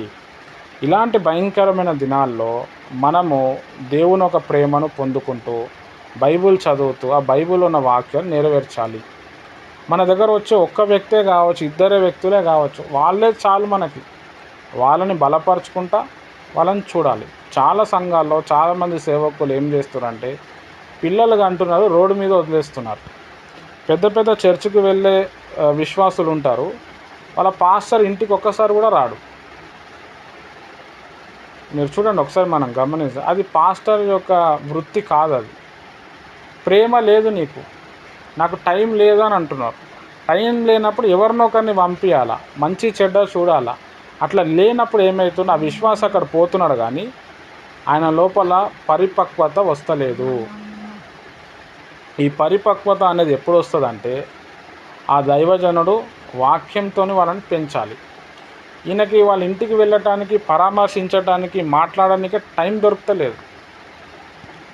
నీ వల్ల కానప్పుడు ఆ సంఘాన్ని ఎవరికైనా అప్పచెప్పాలి, నువ్వు చూసుకో బాబు అని చెప్పాలి. ఇప్పుడు నాకు సంఘం డెవలప్మెంట్ అయితే కూడా నేను ఇంకో 10-20 మంది పాస్టర్లను తయారు చేసుకుని వాళ్ళకి ట్రైనింగ్ ఇచ్చుకొని మీరు ఇట్లనే ఉండండి అని చెప్తాను నేను. కానీ గాలికి నేను వదిలేసే వ్యక్తిని కాను. ఎందుకంటే అది బైబిల్లో లేదు అట్లా. పౌలు భక్తుడు అట్లనే చేసిండు, పేతురు భక్తుడు అట్లనే చేసిండు. పౌలు భక్తుడి గురించి మనం ఆలోచిస్తే నేను చాలా శ్రమల్లో ఉన్నప్పుడు తీతు మా దగ్గరకు వచ్చిండు. తీతు మా దగ్గరికి రాగానే నాకు ఆదరణ కలిగింది అంటున్నాడు. పౌలు భక్తుడు లెవెల్ ఎక్కడ, తీతు భక్తుడు లెవెల్ ఎక్కడ? తీతు భక్తుడు పౌలు భక్తుడు యొక్క ఆత్మీయ కుమారుడు. ఆత్మీయ కుమారుని చూసినప్పుడు నాకు ఆదరణ కలిగింది అంటున్నాడు. అంటే ఎంత తగ్గించుకుంటున్నాడో ఒకసారి మనం అది ఫాలో అవ్వాలి. మనం బైబిల్ మనం చదివినప్పుడు పౌలు భక్తుడిని ఎగ్జాక్ట్గా ఫాలో అవ్వాలి. అది మనం చదువుతా ఉంటే తెలుస్తుంది మనకి. చాలామంది సేవకులు ఉంటారు, విశ్వాసాన్ని హైప్ చేయరు, విశ్వాసాన్ని లేపరు. లేపితే నాకెక్కడ ఎనర్జీ లెవెల్స్ తగ్గిపోతుంది అని చెప్పి. ఇప్పుడు నా దగ్గర చాలామంది విశ్వాసులు ఉంటారు, వాళ్ళు చెప్తారు, బ్రదర్ మేము ఆమెతో ప్రేయర్ చేయించుకోండి పర్వాలేదు, ఇంకా నేను అడ్రస్ ఇస్తాను, లేదంటే నేను చెప్తాను, లేకపోతే ఆ సిస్టర్ వల్ల నాకు ఇంత ఆదరణ దొరికింది, లేకపోతే వాక్యం ద్వారా దేవుడు నాకు చెప్పాడు. మొన్న డిస్కషన్ అయితే కూడా భార్గవ్ బ్రదర్ మంచి పాయింట్స్ రైజ్ చేసిండు, మన వాళ్ళు అంతా కొంతమంది రైజ్ చేశారు. సంతోషం అనిపించింది నాకు. నువ్వేంది నాకు చెప్పేది అని అంటే అది ఆత్మీయత కాదు అది. కాబట్టి ఇక్కడ కూడా మీరు తెలుసుకోవాల్సిన విషయం ఏంటంటే, మీరు ఏ పాస్టర్ని ఫాలో అవ్వద్దు, బైబుల్ని ఫాలో అవ్వాలి, పౌలు భక్తుని ఫాలో అవ్వండి, యేసయ్యని ఫాలో అవ్వండి. లేకపోతే మీరు చాలా ఘోరంగా నశించిపోతారు, నాశనం అయిపోతారు. చాలామంది సేవకుల్ని మనం అభిమానించి ప్రేమించి వాళ్ళ పర్సనల్ లైఫ్ చూసినప్పుడు హట్ అయిపోతాం, మనం దేవుళ్ళకి వెళ్ళి తొలగిపోతాం. ఆ పాస్టర్ మన కొరకు చనిపోలేడు, ఆ పాస్టర్ మన కోసం రక్తం గార్చలేదు, ఆ పాస్టర్ మన కోసం ఏమీ చేయలేడు. మనం ఎందుకు అట్లా హట్ అవుతున్నాం? అభిమానం. వాక్యం లేదు కాబట్టి అభిమానం. చాలామంది ఉన్నారు అట్లా లోకంలో. పౌలు భక్తుడు ఒక దగ్గరకు వెళ్ళినప్పుడు ఒకరికి పాము కరుస్తూ ఉంటే ఈయన ప్రేయర్ చేస్తే మంచిగా అయిపోయాడు.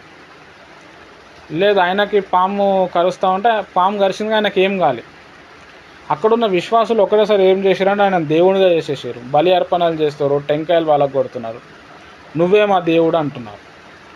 పౌలు భక్తునికి చాలా కోపం వచ్చి బట్టలు చింపుకున్నాడు. హెబ్రీ భాషలో బట్టలు చింపుకున్నా అంటే నేను చాలా బాధలో ఉన్నా అని అర్థం.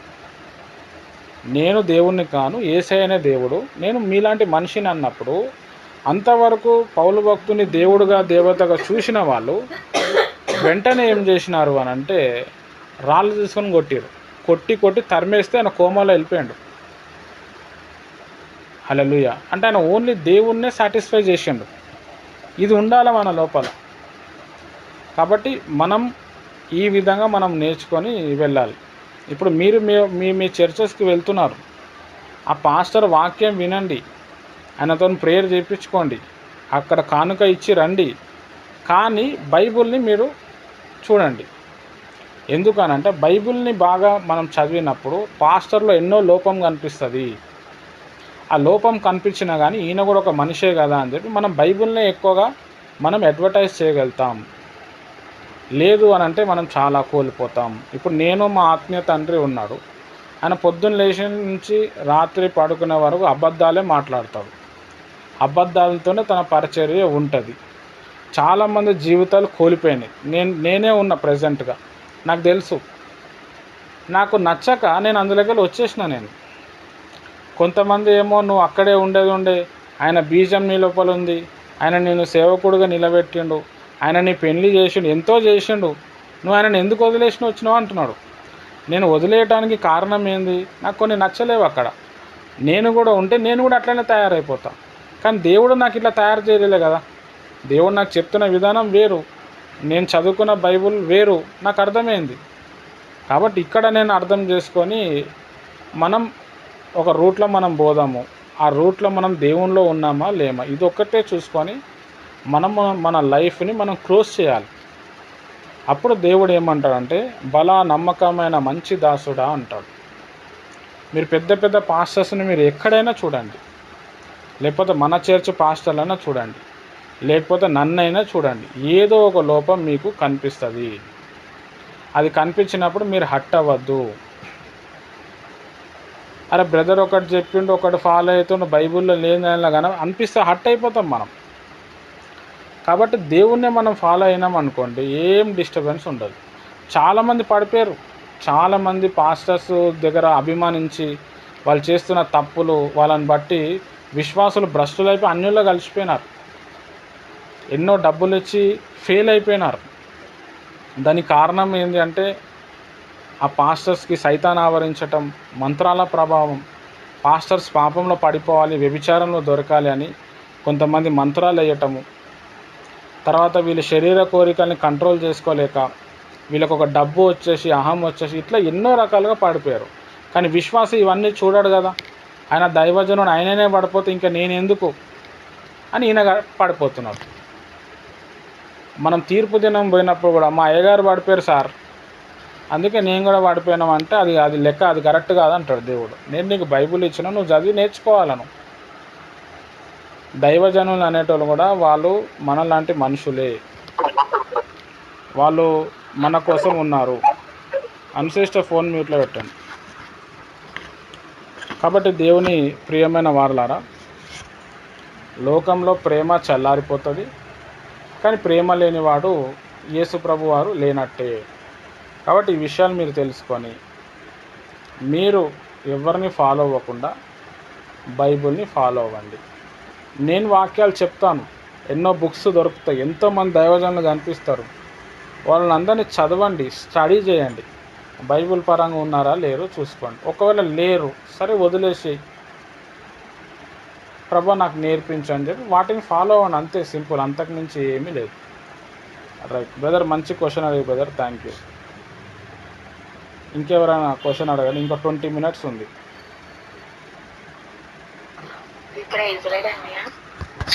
అది నాకు చిన్న డౌటే. అంటే మామూలు ప్రేయర్ ఉంటది కదండి, ఆ మామూలు ప్రేయర్ ఎక్కువసేపు చేయలేమండి. అదే భాషల ప్రేయర్ ఎందుకు ఎక్కువసేపు చేయగలుగుతామండి? అంటే అది భాషల ప్రేయర్ చేసినప్పుడు అలసట అన్నది, నీరసం అన్నది ఏం తెలియట్లేదు, ఎంతసేపు అన్నా చేయగలుగుతున్నామండి. దానికి దీనికి డిఫరెంట్ ఏంటండి? ఓకే, మంచి డౌట్ అడిగారు. మామూలు ప్రేయరు చేయాలంటే ఒక మ్యాటర్ ఉండాలి, ఫస్ట్ పాయింట్. రెండో పాయింట్ ఏంటంటే దాని గురించి బాగా తెలిస్తేనే చేయొచ్చు. నెక్స్ట్ ఏంటంటే సెకండ్ పాయింట్ ఏంటంటే మామూలు ప్రేయర్ చేసేటప్పుడు మైండ్ ఉపయోగించాల్సి వస్తుంది. ఎన్నో పెద్ద యుద్ధమే ఉంటుంది మైండ్తోని. మనము తెలుగులో మనం ప్రేయర్ చేస్తాం, అలసట వచ్చేస్తుంది, దమ్ అయినట్టు అవుతుంది. అన్య భాషలు ప్రేయర్ చేస్తున్నప్పుడు మైండ్ ఉపయోగించాం, మనం పోతూనే ఉంటుంది బండి. మనం జస్ట్ నోటికి పర్మిషన్ ఇస్తే ఓ రీ కబారా షికందల రబౌ షరియందల్, మైండ్తో పని ఉండదు. కాబట్టి ఎంతసేపు అయినా చేయొచ్చు. తెలుగు ప్రేయర్కి ఏమో మైండ్ ఉంటుంది, దానికి మ్యాటర్ కూడా కావాలి, అయితేనే మనం చేయగలుగుతాం. అలసిపోతాం ఎక్కువ మైండ్ ఉపయోగించడం. అన్య భాషలకి మ్యాటర్ ఉండదు, మైండ్ ఉపయోగించాం, కాబట్టి ఎంతసేపు అయినా చేయొచ్చు. ఆత్మయే ప్రార్థన చేస్తూ ఉంటుంది. అందుకే ఎక్కువ అన్య భాషలకి మనం ప్రిఫరెన్స్ ఇచ్చేది. థ్యాంక్ యూ సిస్టర్, మంచి డౌట్ అడిగారు. సమానం సిస్టర్. అన్య భాషల్లో మరి దేవుని స్తుతించే మాటలు కూడా వస్తాయి, తర్వాత ప్రవచనం కూడా వస్తుంది, తర్వాత మామూలు ప్రేయర్ కూడా వస్తుంది, తర్వాత అందులో పాటలు కూడా వస్తాయి. అన్నీ చాలా రకాలుగా అదొక పెద్ద ప్యాకేజ్ అన్నమాట. కాబట్టి అన్య భాషలతో మాట్లాడితే ప్రభువుని స్తుతించినట్టే, ప్రార్థన చేసినట్టే. కొత్త నిబంధనలో ప్రార్థన అంటే ఏంటంటే అన్య భాషల ప్రార్థన. స్తుతులు చెల్లించాలి అంటే మనం ఎప్పుడైతే అన్య భాషలకి సంబంధించిన వరం మనం పొందుకుంటామో, లేకపోతే ఎవరైనా వరం పొందుకుంటే వాళ్ళ దగ్గరకు పోయి నాకు ఈ భాషలు వస్తున్నాయి బ్రదర్ అంటే, ఆ భాషలు మాట్లాడినప్పుడు ఆయన నోరు మాట్లాడుతుంది.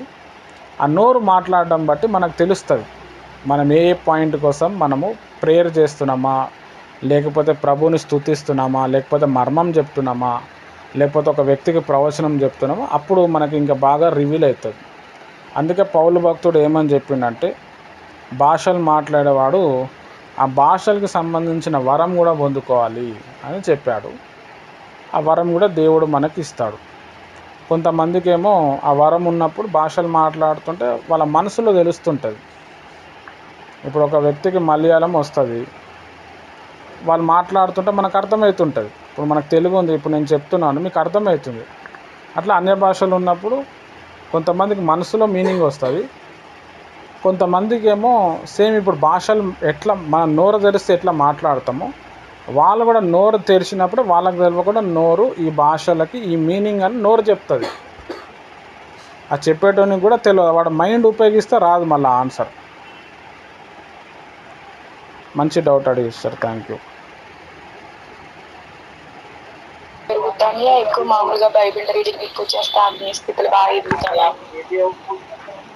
మంచి ఇష్టం.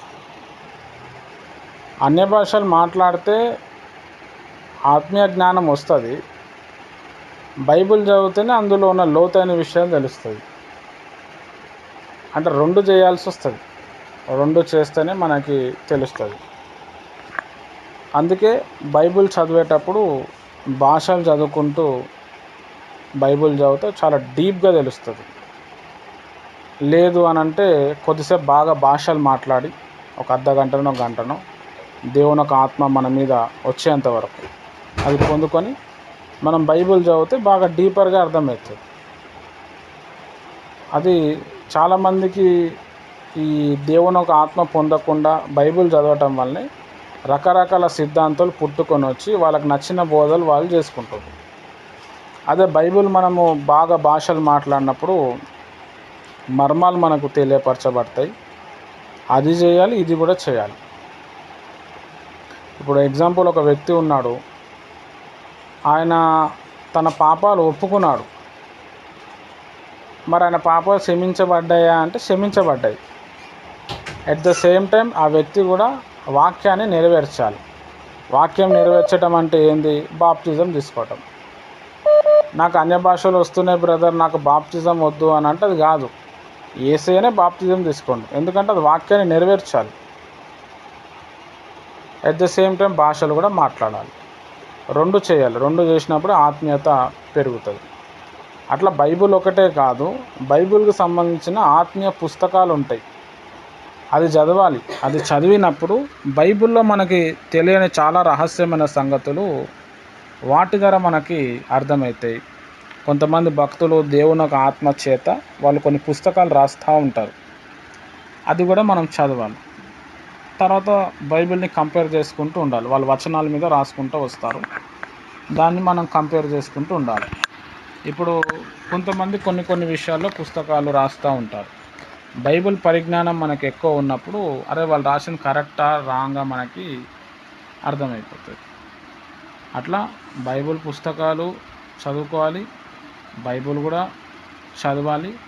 ఇంకెవరైనా వాక్యం చెప్తా ఉన్నప్పుడు చాలా మైండ్ పెట్టి వినాలి, అది మైండ్లో కూర్చుంటుంది అన్నమాట. వినటానికి వేగిరపడాలి, మాట్లాడటానికి వెనుకకు జరగాలని పౌలు భక్తుడు చెప్పిండు. కాబట్టి ఆ ఫార్ములా మనం వాడాలి. మంచి డౌట్ అడిగి రిజిస్టర్, థ్యాంక్ యూ. అన్నయ్య నాకు ఒక డౌట్ అన్నయ్య. చెప్పండి. అదే అన్నయ్య, అందరూ ప్రేర్ చేస్తున్నారు కదా, వాటిలోని కొంచెం నాకు అర్థం కాని ఒక భాష మాట్లాడుతున్నారు కదా, అది ఆ భాష మాట్లాడినప్పుడు కూడా చాలా స్పీడ్ గా మాట్లాడుతున్నారు. అది అసలు క్యాచ్ చేయలేకపోతున్నాము. అసలు నాకు రావట్లేదు కూడా, ట్రై చేసిన అంటే వాళ్ళు స్పీడ్ గా అన్నప్పుడు నేను నోట్ చేసుకుంటున్నాను, కానీ మళ్ళీ నాకు అంతే స్పీడ్ గా రావట్లేదు. ఏంటన్నయ్య, ఎలా అన్నయ్య అలా రావాలంటే ఏం చెయ్యాలి? అదే అది అన్య భాషలు అదొక వరం అన్నమాట. వరము, అదొక వరము. మీరు బాగా ప్రార్థన చేస్తే మీకు కూడా దేవుడు వరం ఇస్తాడు. ఆహా అన్నయ్య, అంటే ప్రార్థన వల్లే అది కేవలం రావాలి తప్ప ఇంకా మీరు నేర్పించడానికి అయితే ఏం లేదా? నేను కొన్ని మాటలు చెప్తాను, మీరు బాగా ఆరాధన చేస్తూ ఉన్నప్పుడు ఆ నాలుక చేంజ్ అయిపోతుంది. ఇప్పుడు మన దాంట్లో చాలామందికి అట్లనే వచ్చింది. ఆ భాషలో మాట్లాడాలని చెప్పి మనకి ఇంట్రెస్ట్ ఉండాలి. అది డైరెక్ట్ దేవునితోనే మాట్లాడే లాంగ్వేజ్ అది. దానికి అర్థం చెప్పే వరం కూడా ఉంటుంది. అది కూడా మనం పొందుకుంటే, ఇప్పుడు నేను ఏదైనా మాట్లాడితే మీ లోపల మీకు ఆ వరం ఉంటే మీకు నేను చెప్పింది అర్థమైపోతుంది. ఇప్పుడు అది ఒక వరము, అది మనం బాగా ప్రార్థన చేస్తే అది వస్తుంది. అయితే ఒక్కొక్కరిది ఒక్కొక్క లాంగ్వేజ్ ఉంటుంది. ఇప్పుడు నాకు వచ్చిన భాషలో లెక్క మీకు అందరికీ రాదు, మీది వేరేగా ఉంటుంది. ఆ డిఫరెంట్ అయితే తెలిసిందన్నయ్య నాకు. కానీ ప్రేయరు నాకు ఒక డౌట్ అన్నయ్య, నా మీద నాకే డౌట్ అన్నయ్య. ఎందుకంటే నేను చేస్తున్నాను కానీ నాకు వచ్చేటట్టు ఏదో అలా చేస్తున్నాను, అసలు కరెక్ట్గా చేస్తున్నానా లేదా, అసలు అది చేసే విధానమా అని నా మీద నాకే అలా డౌట్ వచ్చింది. అక్కని అడిగితే ఆదివారం వరకు ఉండమ్మా అన్నయ్యని అడుగుదు అన్నారు. ఓకే అక్క, మనం ఫోన్ మ్యూట్లో పెట్టండి అక్క, నేను దీనికి ఆన్సర్ చెప్తాను. ఎవరైతే సిస్టర్స్ ఉన్నారో వాళ్ళు ప్రేయర్ చేసేటప్పుడు ఖచ్చితంగా తల మీద కొంగో లేకపోతే ముసుకో లేకపోతే చున్నీయో వేసుకోవాలి. వేసుకొని మనం ప్రేయర్ చేయటం. ప్రేయర్ అంటే ఏంది? మాట్లాడటం. మన ఫ్రెండ్తో ఎట్లా మాట్లాడతాము, లేకపోతే మనకు బాగా క్లోజ్ ఉన్న మన తండ్రితో ఎట్లా మాట్లాడతాం అట్లా చెప్పటమే. లాస్ట్లో యేసు నామంలో ప్రార్థిస్తున్నాను తండ్రి అని చెప్పటం, అంతే. మీరు అదంతా చేస్తున్నారు, ఓకే. అయితే ఒక్కొక్కసారి మన బ్రెయిన్ ఏం చేస్తుంది అంటే మనకు డౌట్ ఇస్తుంది, నువ్వు చేసే ప్రేయర్ కరెక్ట్ కాదేమో, లేదు అని అంటే నువ్వు ఇట్లా చేయదు దేవునికి కోపం వస్తుందేమో అన్నట్టు అట్లా మన బ్రెయిన్ మాట్లాడుతూ ఉంటుంది. కానీ ఇక్కడ మనం తెలుసుకోవాల్సిన విషయం ఏంటంటే దేవుడు ఎలా ప్రార్థన చేసినా యాక్సెప్ట్ చేస్తాడు. ప్రార్థన చేయటం ఇంపార్టెంట్. నువ్వు నోటి ద్వారా చేయకపోయినా మనసులో ఉండి చేస్తే కూడా కొన్ని పాయింట్స్ ఉంటాయి, కొన్ని సీక్రెట్ ఉంటాయి, అది అందరి ముందర చెప్పలేము. అది మన మనసులో ఉండి కొద్దిసేపు తండ్రి నాకు ఇట్లా ప్రాబ్లం ఉంది అట్లా మన మనసులోకి వెళ్ళి చేస్తే ఎవడో క్యాచ్ చేయలేడు దాన్ని, మనం చెప్తే కానీ తెలియదు. అట్లా చేసినా కానీ దేవుడు దానికి వింటాడు, దేవుడు దానికి జవాబిస్తాడు. నెక్స్ట్ విషయం ఏంటంటే మనం చేస్తున్న ప్రేయరు దేవుని సన్నిధిలో వెళ్తుంది అనేది మనకు ఎట్లా తెలుస్తుంది అంటే మనం ప్రేయర్ చేసిన తర్వాత ఫస్ట్ మనమే చేంజ్ అవుతాం. మన లోపల మార్పును మనం గమనిస్తూ ఉంటాం. ప్రేమించటము, ఆదరించటము, దాని తర్వాత ధైర్యం రావటము, దాని తర్వాత మన హెల్త్ సెట్ అవ్వటం, ఇట్లా కొన్ని సిమ్టమ్స్ మన బాడీలో కనిపిస్తాయి. ఆ రోజు కొద్దిసేపు ప్రేయర్ చేస్తే చాలా నిమ్మలగా ఉండటము, చాలా నెమ్మదిగా ఉండటము, ఇంకా చేయాలి ఇట్లా అనిపిస్తూ ఉంటుంది. అప్పుడు మనం అర్థం చేసుకోవాల్సిన విషయం ఏంటంటే మన ప్రేయర్ దేవుని దగ్గరికి వెళ్ళిపోయిందని అర్థం. తర్వాత ఎట్లయినా జవాబు వస్తుంది. హృదయ శుద్ధి గల వారు ధన్యులు, వారు దేవుని చూచెదరు అనే ఒక మాట ఉంది. యేసయ్య చెప్పాడు ఆ మాట. దేవుని చూడటము అంటే దేవుని యొక్క కార్యాలు చూడటం అని అర్థం. ఓకే అక్క, మంచి డౌట్ అడిగారు, థ్యాంక్ యూ. మరి మా అబ్బాయి జైన్ అని ఉన్నాడు కదా, మా అక్కల అబ్బాయి, మరి నుంచి అలా ఆవిడ చాలా అనుమానం పెట్టుకున్నాడు. అనుమానం పెట్టుకొని నాకు ఆ భార్య వద్దు, అసలు నేను ఇంటికేసే రాను, అది ఎలా డెలివరీ అవుతుందో అసలు నేను రాను, అది ఇంటికి కూడా వెళ్ళు, నాకు ఆ భార్య వద్దు, నాకు వద్దంటే వద్దు అని నాకు రోజు ఫోన్లో చేసి నాకు చాలా బాధపడేవాడు. తను చేసిన తప్పు పాపమని నేను చెప్పలేదు, ఏది తప్పు చేయలేదు, ఒకరికాదు చూసిందట అంతే. చూడటం వల్ల తప్పు నాకు అదలవద్దు అనేసి చాలా డిఫరెన్స్ వెళ్ళిపోయి రోజు చెప్పేవాడు ఫోన్ చేసి, నాకు అస్సలు వద్దు, నాకు ఆ భార్య వద్దు, నేను రాను, వాళ్ళ ఇంటికి కూడా వెళ్ళాలి, గుమ్మనకు కూడా వెళ్ళాలి, ఇంకెప్పుడు రాను అనేసి రోజు ఫోన్ చేసి నాకు ఇలాగే నష్టపెట్టి రోజు ఇదే మాట చెప్పేవాడు. తర్వాత అలా అన్ని మీద కూడా దేశం పెంచుకున్నాడు. అన్ని కూడా నాకు సపోర్ట్ లేదు, అసలు తండ్రి వల్ల సపోర్ట్ లేదు, అసలు భార్య కూడా సపోర్ట్ లేదు. నేను ఎవరు చూసి బతకాలి, నేను ఎందుకు బతకాలి?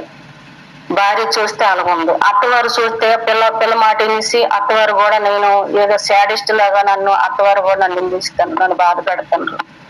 నేను ఎవరిని చూసి నేను బ్రతకాలి. భార్య కూడా చూస్తే ఎలాగుంది, అన్నయ్య చూస్తే ఎలాగున్నాడు, నాన్న చూస్తే నన్ను పట్టించుకోలేదు. ఫోన్ చేసి నాన్న ఎలాగున్నావంటే నిన్న చేసావు కదా మళ్ళీ ఇప్పుడు చేస్తాను, ఎలాగున్నావు ఏటని అడగకుండా అలా దెప్పుడు మాటలు. తండ్రి కూడా ఆడుతున్నాడు, నన్ను ఆదరించి నన్ను నన్ను ఎంత సంతోషంగా చూసుకుని నా తల్లి చనిపోయింది. నా తల్లిలాగా నేను చెప్తున్నానమ్మా, నా పరిస్థితి ఎలా ఉంది, నా సమస్యలు ఉంది, మా ఆవిడ డెలివరీ అయినా కూడా నేను అస్సలు రాను అనేసి నాతో చెప్పేవాడు. నేనైతే రోజు ప్రార్థన చేసేదాన్ని, ప్రభువా నువ్వు వాళ్ళ జీవితం కట్టు, ప్రభువా నువ్వు జీవితాలు కట్టే దేవుడు, ఇల్లు కట్టే దేవుడు, అది మార్చండి ప్రభువా, ఆ డిఫరెన్స్ నుంచి విడుదల కలుగు చేయండి, ఆ తాకుడి నుంచి విడుదల కలుగు చేయండి, వాడికి మనశ్శాంతిని ఇవ్వండి, ప్రశాంతిని ఇవ్వండి. భార్యని అర్థం చేసుకోవాలి ప్రభు, తండ్రిని అర్థం చేసుకోవాలి, అందమ్మని అర్థం చేసుకోవాలని ప్రేయర్ చేసేదాన్ని. రోజు 3 పూటలు ఇదే ప్రార్థన చేసేదాన్ని. అలాగే అన్ని గురించి కూడా ప్రేయర్ చేసేదాన్ని. రక్త సంబంధం విలువ తెలుసుకోవాలి ప్రభు. పెద్దోడు అంతే తండ్రితో సమానం. తమ్ముడు ఎలాగున్నావు, నీ బాబేటని అర్థం చేసుకుని మనస్తత్వం ఆడుకు కూడా దయచేయి ప్రభు, ఆడు మనసు మార్చండి అనేసి ఆడి గురించి చేసేదాన్ని. తర్వాత మా బావగారి గురించి కూడా చేసేదాన్ని. 2 కొడుకుల్ని ఒకేలాగా చూసుకోవాలి, ఆడి బాధ కూడా పంచుకోవాలి, ఏమన్నా ఎలాగున్నావని వాదరిపిచ్చి మాట్లాడాలనేసి నేను ఎంతగానో బాధపడి ప్రేయర్ చేసేదాన్ని. ప్రేయర్ చేసిన తర్వాత కూడా నా మనసు మార్చాలి ప్రభు, ఆడి వాక్యం చదవాలి, ప్రార్థన చేయాలి, నీ ప్రేమ రుచి చూసి తెలుసుకోవాలి ప్రభు, అటు మార్చండి ప్రభు. నీ వాక్యం చదివినాడు ఆ హృదయానికి నెమ్మది వస్తుంది, వాడికి మనశ్శాంతి వస్తుంది, ప్రశాంతం వస్తుంది ప్రభు అనేసి నేను రోజుకు ప్రార్థన చేయని రోజులే అంతవరకును. అప్పుడు తమ్ముడు వచ్చినప్పుడు, తమ్ముడు వస్తాడంటే పరిగెట్టి వచ్చాడు. ఎందుకంటే నాకు అక్కడ ఏదో ఆధారపు దొరుకుతుంది అనుకుని వచ్చాడు. ఆ రోజు తమ్ముడు కూడా సూటుగా స్పష్టంగా మాట్లాడాడు, ముఖం చూసి చెప్పాడు, నువ్వేది కూడా నీ సొంత డిసిషన్ చేసుకోలేవు, నువ్వు ఎవరైనా చెప్తేనే నువ్వు వినగలుగుతావని. అది ఇప్పుడు కూడా మర్చిపోలేదు ఆ మాట. తమ్ముడు అలా ప్రేయర్ చేశాడు, ఆ రోజు ఆ మాట చెప్పాడు, నా ముఖం చూసి అలా చెప్పాడు బ్రదర్ అనేసి చాలా సంతోషపడ్డాడు. నాన్న వాక్యంలోని నీకెంతో ఆధారపు వస్తుంది, నీకెంతో శక్తినిస్తుంది, ఈ కష్టాలన్నీ మర్చిపోతావు నాన్న, నువ్వు ప్రేయర్ చేసుకున్నా అన్న, దేవుడి దగ్గర నువ్వు మోకరించిన అన్న. మునుపట్లోని మరి దేవుడిలో నువ్వు ఉండబట్టి కదా నాన్న, నువ్వు ఈ రోజుకి ఉండవంత దేవుడిని ఉద్యోగం ఇవ్వబట్టి నువ్వు ఉన్నావు నాన్న అనేసి నేను అన్ని విధాలుగా నేను రోజు ఫోన్ చేసినప్పుడల్లా నేను చెప్తూ ప్రార్థన చేస్తూ చేశాను. ఒకరోజు అలా ఆవిడ మాట్లాడడం మానేసింది, ఆ మాటలు కాడు కుళ్ళు మాట్లాడాడు. మాట్లాడడం వల్ల నేను మాట్లాడిన మానేసి మానేసిన తర్వాత బాధపడ్డాడు. పిన్ని నాకు పిల్లని చూడాలనిపిస్తుంది, పిన్ని పిల్ల మీద దిగేస్తుంది, పిన్ని మాట్లాడడం మానేసింది, పిన్ని ఫోన్ చేయడం మానేసింది పిన్ని అని బాధపడ్డాడు. ఆ రోజు నేను మళ్ళీ వాళ్ళిద్దరిని కలపడానికి ఆ పిల్లకి ఫోన్ చేశాను. భార్య భర్తల మధ్య ఎన్నో సమస్యలు వస్తాయమ్మా, అన్నిటికీ నువ్వు సోల్పోకూడదు, బాధపడకూడదు, నువ్వు తప్పటికి ఎవరు ఉన్నారమ్మా అనేసి వాళ్ళ కాల్ ఒకటే పట్టుకోలేదు. ఫోన్ లో నేను అంతగానో వాళ్ళు రిక్వెస్ట్ చేశాను, బ్రతిమాలను. ఫోన్ చేశారు, ఫోన్ చేసి పిల్లని చూపించేసరికి వాడు ఎంతో రిలీఫ్ అయ్యాడు. రిలీఫ్ అయ్యేసరికి తండ్రి గొప్ప దేవుడు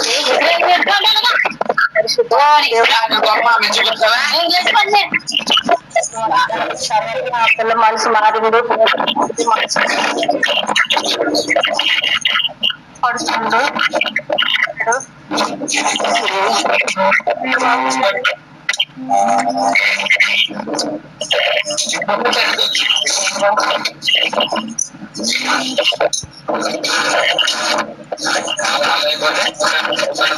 నూతనత్వం అక్క మీ ఫోన్ మ్యూట్లో పెట్టండి.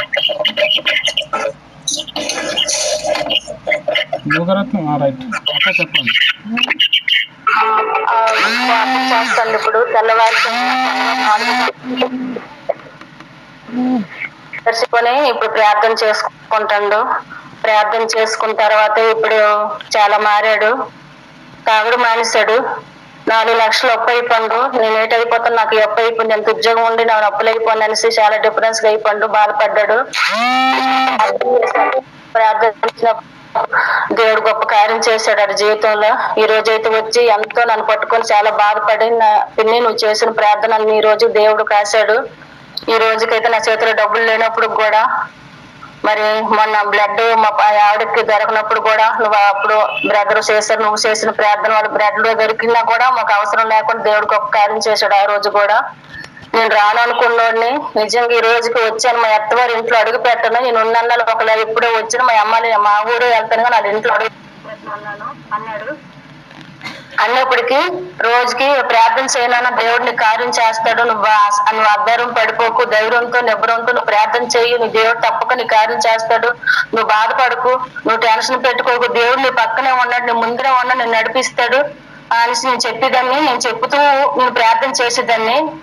3 పూట ఎన్నిసార్లు నేను ప్రార్థన చేస్తే అన్నిసార్లు కూడా వాళ్ళు ప్రతాపం నేను తేకుండా ప్రార్థన ముగించేదాన్ని కాదు. వాళ్ళ ఫ్యామిలీ గురించి ప్రేయర్ చేశాను. ప్రేయర్ చేసిన తర్వాత ఈ రోజు తాగుడు మానేశాడు. మరి ఫోన్ లో బెట్లకు వేసేవాడు, క్రికెట్ కి ఆ బెట్లు మానేశాడు. ఈ రోజుకైతే ఎంతో సంతోషంగా భార్య 3 రోజులు డెలివరీ అవుతుంది అనగా చక్కగా వచ్చాడు. వచ్చి వాళ్ళ అత్తవారింట్లో ఇన్ని రోజులు ఉన్నాడు.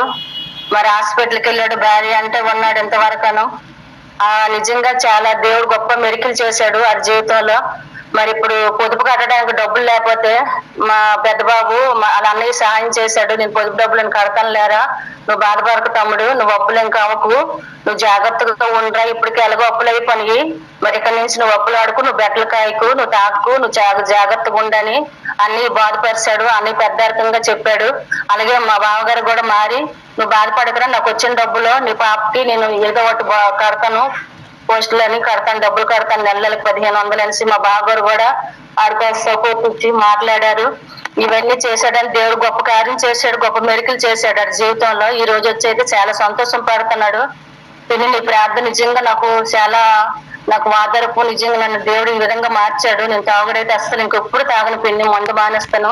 ఫ్రెండ్స్లతో నేను కూడి కూడా నేను ఎంతో డబ్బులు ఇదైపోయాను. నేను దాన్ని ఎంత విధంగా దేవుడు అన్ని విధాలుగా నన్ను మార్చాడు అనేసి చాలా సంతోషం పడ్డాడు. సంతోషం పడి ఈ రోజు వచ్చాడు. ఇక్కడికి వచ్చినప్పటికి చాలా హ్యాపీగా వెళ్ళాడు.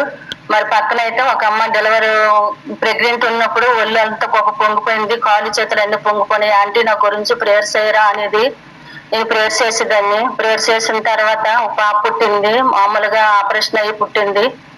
మరి రూపాయి డబ్బులు కూడా ఖర్చు అవ్వకుండా ఆపరేషన్ అయ్యింది కంగ్రాజ్ హాస్పిటల్లో. ఇంటికి వచ్చిన తర్వాత మరి నిన్న ఉయ్యట్లు వేశారంటే ఆవిడ ఆ కుటుంబం ఆ ఫ్యామిలీ మొత్తం ఉంచేసి నన్ను పిలిచేసి ప్రత్యేకించి నువ్వు ప్రేయర్ చేసి నా పాపని ఉయ్యట్లు అయ్యనేసి నాకు అంత ప్రాధాన్యత ఇచ్చింది. నాకు కాదు, అక్కడ దేవుడికి ఇచ్చినట్టు అనమాట.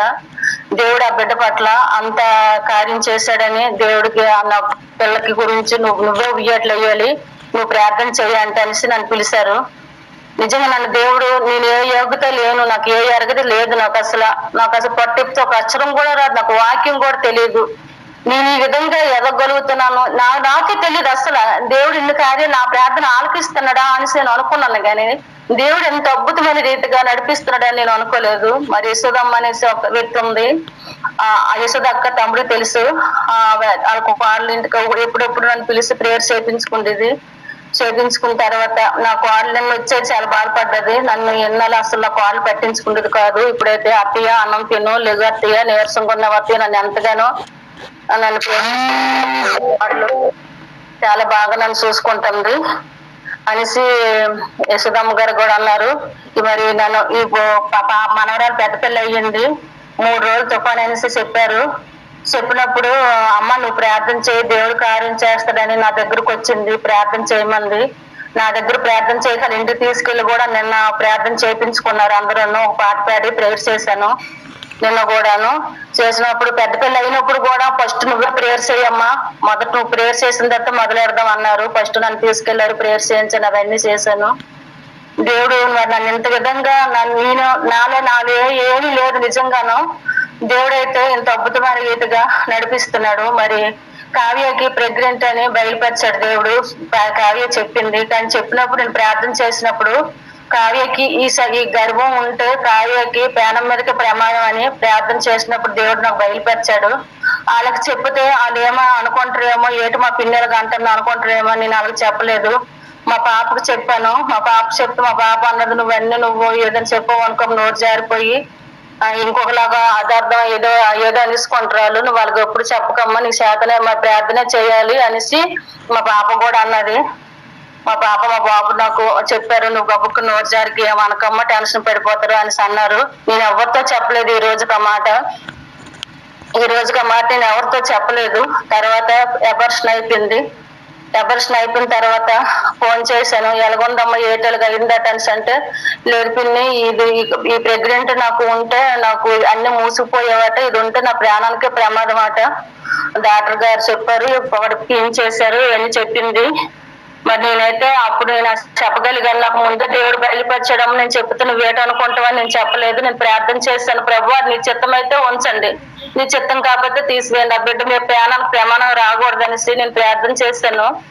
చేసినప్పుడు ఆ బిడ్డ శ్యామంగా ఉంది. వెళ్ళాను, పాట పాడేసి ప్రార్థన చేసి, పర్లేదమ్మా దేవుడి చిత్తమై నెరవేర్చను కాక నీ మధ్యలోని అని చెప్పేసి నేను వచ్చాను.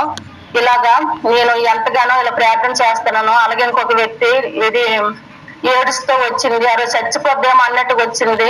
వాళ్ళు మనకు తెలిసిన వాళ్ళు దగ్గర లేని చచ్చిపోతుంది లాభం లేదు అనేసి ఎవ్వరు ఇల్లు కూడా ఇవ్వననేసారు, అద్దెకి ఇవ్వననేసినప్పటికీ నేనైతే వాళ్ళ ఇంటికి వెళ్ళి ప్రార్థన చేద్దాం అనుకున్నా. వాళ్ళు అన్యులు ఒప్పుకుంటారు ఒప్పుకోరని వచ్చి నుంచి ఒకేలాగా, నాకు తెలిసిన నుంచి ఒకేలాగా నేను ప్రేయర్ చేస్తున్నాను.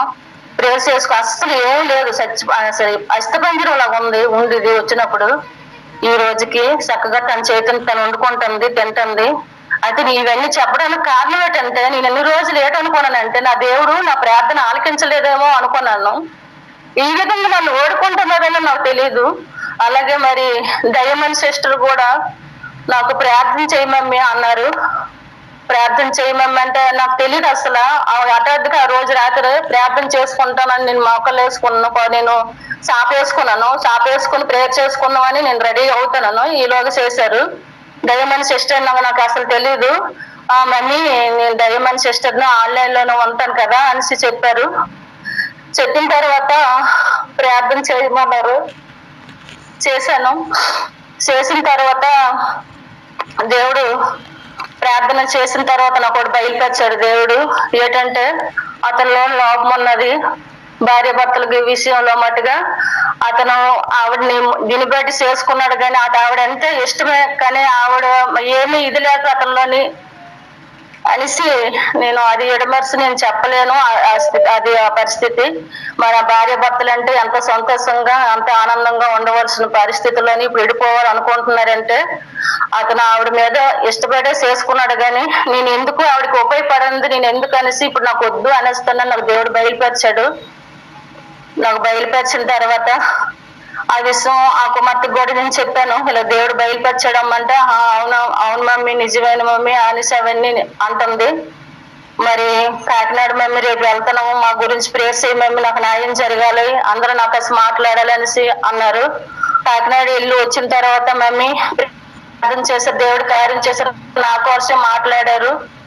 అక్కడ ఉండేలు కూడా దేవుడు నమ్ముకున్న వ్యక్తులే ఉన్నారనేసి డైమండ్ సిస్టర్ చెప్పారు. నిజంగాను దేవుడు ఈ విధంగా నన్ను ఓడుకుంటుండ్రని నేను అసలు ఊహించలేదు. ఆయన చిత్తము, ఆయన ప్రణాళిక నిజంగా నన్ను ఇంకా అభివృద్ధి చెందాలి. అది నా గొప్పతనం కాదు, నేను ప్రార్థన చేసిన నేను ఏ మాత్రం దాన్ని కాదు.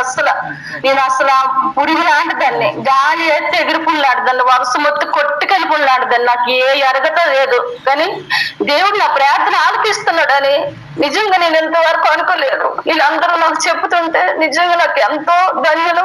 నిజంగా ఏ డబ్బు, ఏ ధనము, ఆస్తి, ఇల్లు, అక్కలు ఏవి నాకు పనికిరావు. నా ఏసై నాకు ఉంటే చాలు, ఎంత గొప్ప నాకు దేవుడు నిలబెడుతున్నాడు అనేసి. ఇదిగో నువ్వు ఎక్కడ తల ఉంచుకున్నావు, తల ఉంచిన వాళ్ళ దగ్గర, నవ్వుల వాళ్ళ దగ్గర తల ఎత్తుకునేలా ఉంచుతాను అన్నాడు తండ్రి. నిజంగాను ఆ రీతిగా నడిపిస్తున్నాడు. ఎవరైనా నాకు ప్రేయర్ చెయ్యని అడుగుతారు, ఫోన్లో కూడా ఎంతో మంది నాకు ఫోన్స్ ప్రేయర్ చెయ్యండి అని అడుగుతారు.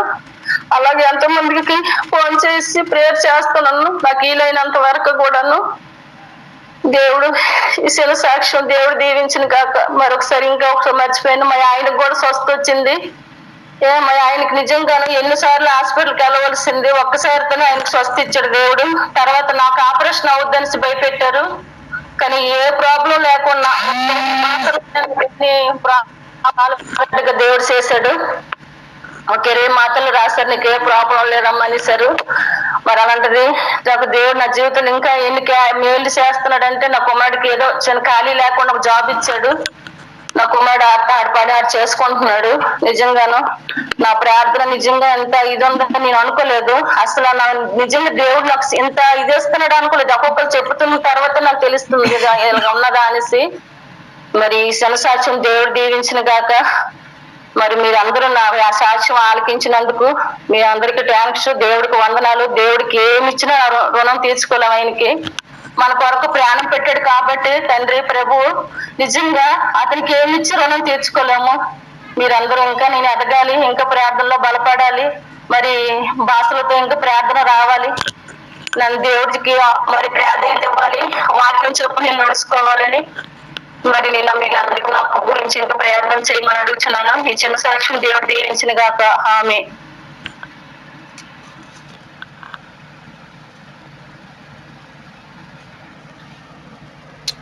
ఆమెన్. మంచి సాక్ష్యము పంచుకున్నారక్క, చాలా సంతోషము. ఎవరికైనా ప్రాబ్లమ్స్ ఉంటే కూడా మరి మన తౌడమ్మక్కకి ఫోన్ చేయండి. అందరికీ నంబర్ వాట్సాప్లో కనిపిస్తుంది. ఇప్పుడు అక్కగారు ఆమె డీపీలో చూస్తే తెలుస్తుంది. ఆమె నంబర్కి మీరు ఫోన్ చేసి కూడా ప్రేయర్ చేయించుకోవచ్చు. కాన్ఫరెన్స్లో ఎవరైతే ప్రేయర్ చేస్తారో మీ అందరి ప్రేయర్స్ కూడా దేవుడు వింటున్నాడు. ఒకరోజు జవాబు వస్తుంది.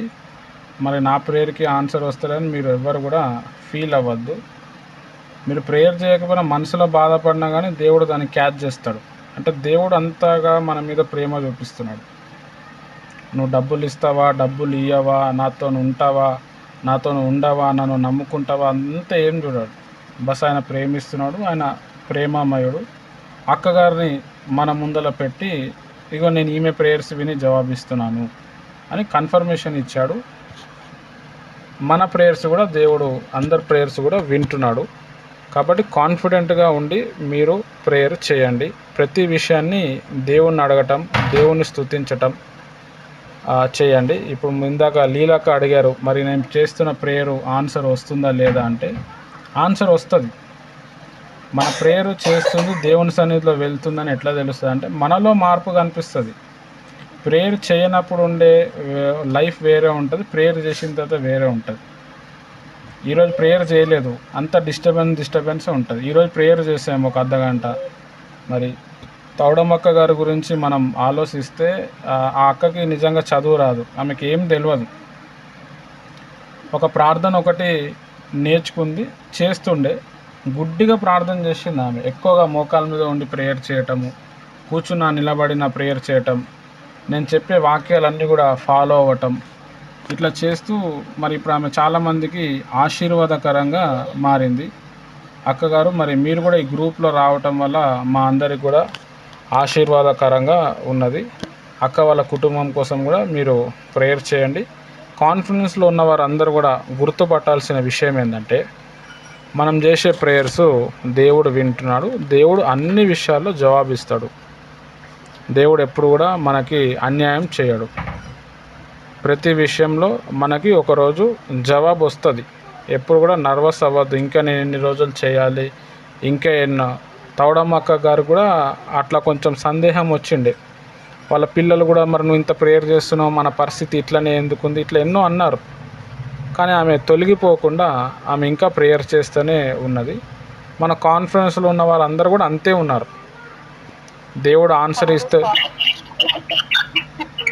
అప్పుడు ఒక రోజు రాత్రి జాయిన్ చేశారు.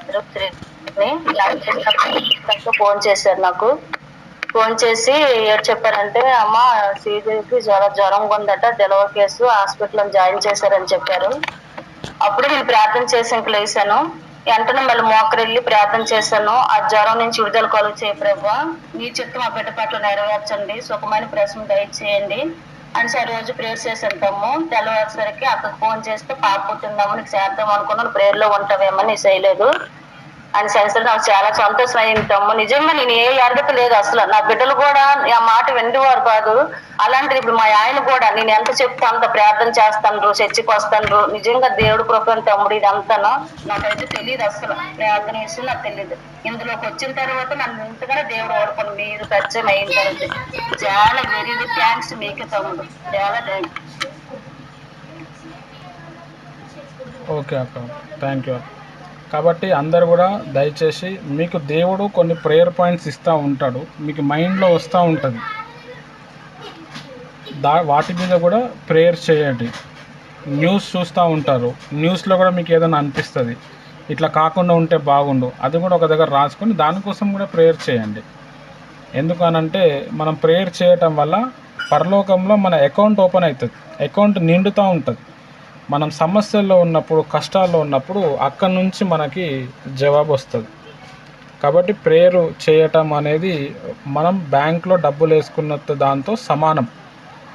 ఒక చిట్టి లేకపోతే ఎట్లయితే డబ్బులు వస్తాయో, ఒక ఎల్ఐసి ఇన్సూరెన్స్ అయినప్పుడు ఎలాంటి ముద్దగా డబ్బులు వస్తాయో, మనం బాగా శ్రమలో కష్టాల్లో ఉన్నప్పుడు ఆ ప్రేయర్కి వెంటనే అట్లా ఫ్లో వస్తుంది అనమాట. కాబట్టి క్రైస్తవుడు అంటేనే ప్రార్థన, ప్రార్థన అంటేనే క్రైస్తవుడు. రైట్, మంచిది. మరి మంచి సాక్ష్యం పంచుకున్నారక, వందనాలు. మనము ప్రార్థన చేసుకుందాం. రేపు పొద్దున 5 గంటలకి మార్నింగ్ ప్రేయర్ ఉంటుంది. రేపు నా పుట్టినరోజు ఉన్నది. మీ అందరికీ నేను ప్రార్థన చేయాలని చెప్పి కోరుతున్నాను. నా గురించి మీరు అందరు కూడా రేపు ప్రేయర్ చేయండి. దేవుడు నన్ను కాపాడినందుకు ఎన్నో విజయాలు ఇచ్చాడు దేవుడు. నాలో చాలా చేంజెస్ వచ్చినాయి. రేపు నా సాక్ష్యం కూడా ఉంటుంది. 5:30 తర్వాత నా సాక్ష్యం ఉంటుంది. కాబట్టి మీరు అందరూ కూడా మిస్ అవ్వకుండా రేపు నా పుట్టినరోజు మార్నింగ్ ప్రేయర్కి మీరు అందరు దయచేసి మీరు అటెండ్ అవ్వండి. జస్ట్ నాకు ఫోన్ చేస్తే నేను మళ్ళీ ప్రేయరు కలిపేస్తాను. నా కోసం ప్రేయర్ అయిన తర్వాత నేను సాక్ష్యం పంచుకుంటాను. Right, thank you. మరి మీరు ఎంతో ఇంట్రెస్ట్గా ఉండి ఈ వాక్యాలు వింటూ ఉన్నారు, ప్రేయర్ చేస్తూ ఉన్నారు. చాలా సంతోషం అనిపిస్తుంది. నేను పడిన కష్టానికి నాకు దేవుడు ప్రతిఫలం ఇస్తున్నాడని చెప్పి. మామూలు విషయం కాదు. పరలోకంలో మన స్థాయి చాలా పెద్దగా ఉంటుంది. లోకంలో గొప్ప గొప్ప విషయాలు మనం చేస్తున్నాం, మనం చేస్తుంది కరెక్టు. దీనికి మనం ముందుకు వెళ్ళాలి. భవిష్యత్తులో మన కాన్ఫరెన్స్లో చాలా డిస్టర్బెన్స్ వచ్చే ఛాన్సెస్ ఉంటాయి. అంటే చాలా విషయాల్లో డిస్టర్బెన్స్ జరిగేది ఉంటుంది. అది సైతాన్ తీసుకొస్తాడు. కాబట్టి వాటి మీద మీరు డిస్టర్బ్ అవ్వద్దు, అసూయ పెంచుకోవద్దు, ఒకరినొకరు అర్థం చేసుకొని ఉండాలి. మీరు ఇంకా డెవలప్మెంట్ అవ్వాలన్నది నా ప్రార్థన, నా కృషి. మిమ్మల్ని ఎలా డెవలప్ చేయాలి అనేది నేను చాలా కష్టపడి ప్రయత్నాలు చేస్తున్నాను. నేను ప్రేయర్ చేస్తున్నాను. మీరు చేయాల్సింది ఏంటంటే పొద్దున, మధ్యాహ్నం, సాయంత్రం ఈ 3 ప్రేయర్ మీటింగ్స్లో ఏదో ఒక దాంట్లో మీరు జాయిన్ అవ్వాలి. అంతే మీరు చేయాల్సింది. అంతే. మీకు పొద్దున అయితే పొద్దున్నే, సాయంత్రం అయితే సాయంత్రమే, మధ్యాహ్నం అయితే మధ్యాహ్నం. వీలు పడితే పొద్దున, మధ్యాహ్నం, సాయంత్రం కూడా రావచ్చు. అట్లేం లేదు. ఎందుకంటే నాతో కనెక్ట్ అయితేనే తర్వాత మీరు ఇంకా డెవలప్మెంట్ అయిపోతారు. కొంతమందికి ఎట్లుంటుందంటే కొంచెం ప్రేయర్స్ అయిన తర్వాత, ఆన్సర్స్ వచ్చిన తర్వాత, జవాబులు వచ్చిన తర్వాత వదిలేసి వెళ్ళిపోతారు. అట్లా వదిలిపోవటం వల్ల మీకే లాస్ ఉంటుంది. నేను డబ్బులేమి కోరుకుంటలేను, నా సంఘానికి రామని కూడా చెప్తలేను, అసలు ఏం టార్చర్ కూడా పెడతలేను. జస్ట్ ఓన్లీ ప్రేయర్లో జస్ట్ యాడ్ అవ్వండి. ఏమైనా సమస్య ఉంటే నాకు వాట్సాప్ అన్నా చేయండి, ఫోన్లో అయినా చెప్పండి. ఏదైనా డౌట్ ఉంటే ఇట్లా సండే రోజు అడగండి. సండే వరకు టైం లేదంటే అప్పుడు అడిగినా కానీ నేను చెప్పడానికి ప్రయత్నం చేస్తాను. రేపు నా సాక్ష్యం మీరు అందరు కూడా వినాలని నేను కోరుకుంటున్నాను. మనం ప్రేయర్ చేసుకుందాం. స్తోత్రం తండ్రి, పరిశుద్ధమైన దేవ, జీవం గల దేవ, ప్రభా, మరి సాక్ష్యం ద్వారా మీరు మహిమ పొందినారు. ఇంత మంచి వ్యక్తులను మీరు నాకు ఇచ్చినారు. వీరి ద్వారా అనేక విషయాలు నేను నేర్చుకున్నాను ప్రభా. నీ సాక్షిగా వీరు చివరి వరకు నిలబడే కృప అనుగ్రహించు. ఆత్మకార్యాలు జరిగించు. మీరు బలపరచు. దుష్ట శక్తులని కూల్చివి తండ్రి. మీరే బలపరిచి, నెమ్మదిపరిచి, అంధకార చీకటి శక్తులను బంధించి, అందరూ కూడా ప్రభా ఒకరి భారం ఒకరు భరించలాగన, ఒకరికి మించి ఒకరు గొప్ప ప్రార్థనా పరులుగా అవ్వేటట్టు, సైతాన్ రాజ్యాన్ని కూల్చేటట్టు, మాకున్న శ్రమ, శోధన, ఇరుకులు, ఇబ్బందులు కొట్టివేసేటట్టు మీరు గొప్ప కృప చూపించి, అద్భుతాలు, ఆశ్చర్యకార్యాలు జరిగించి, నీ నామములకే మహిమ తెచ్చుకోమని ప్రభువైన యేసు క్రీస్తు నామములో ప్రార్థిస్తున్నాను తండ్రి. ఆమెన్. ప్రభువైన యేసు క్రీస్తు కృప, తన యొక్క పరిశుద్ధ ఆత్మ సహవాసం ముఖ్యంగా మీకు సదాకాలం తోడే నడిపించును గాక. ఆమెన్. అందరికీ praise the Lord. Thank you. దేవుడు మిమ్మల్ని దీవించును. Praise the lord sister. Praise the lord.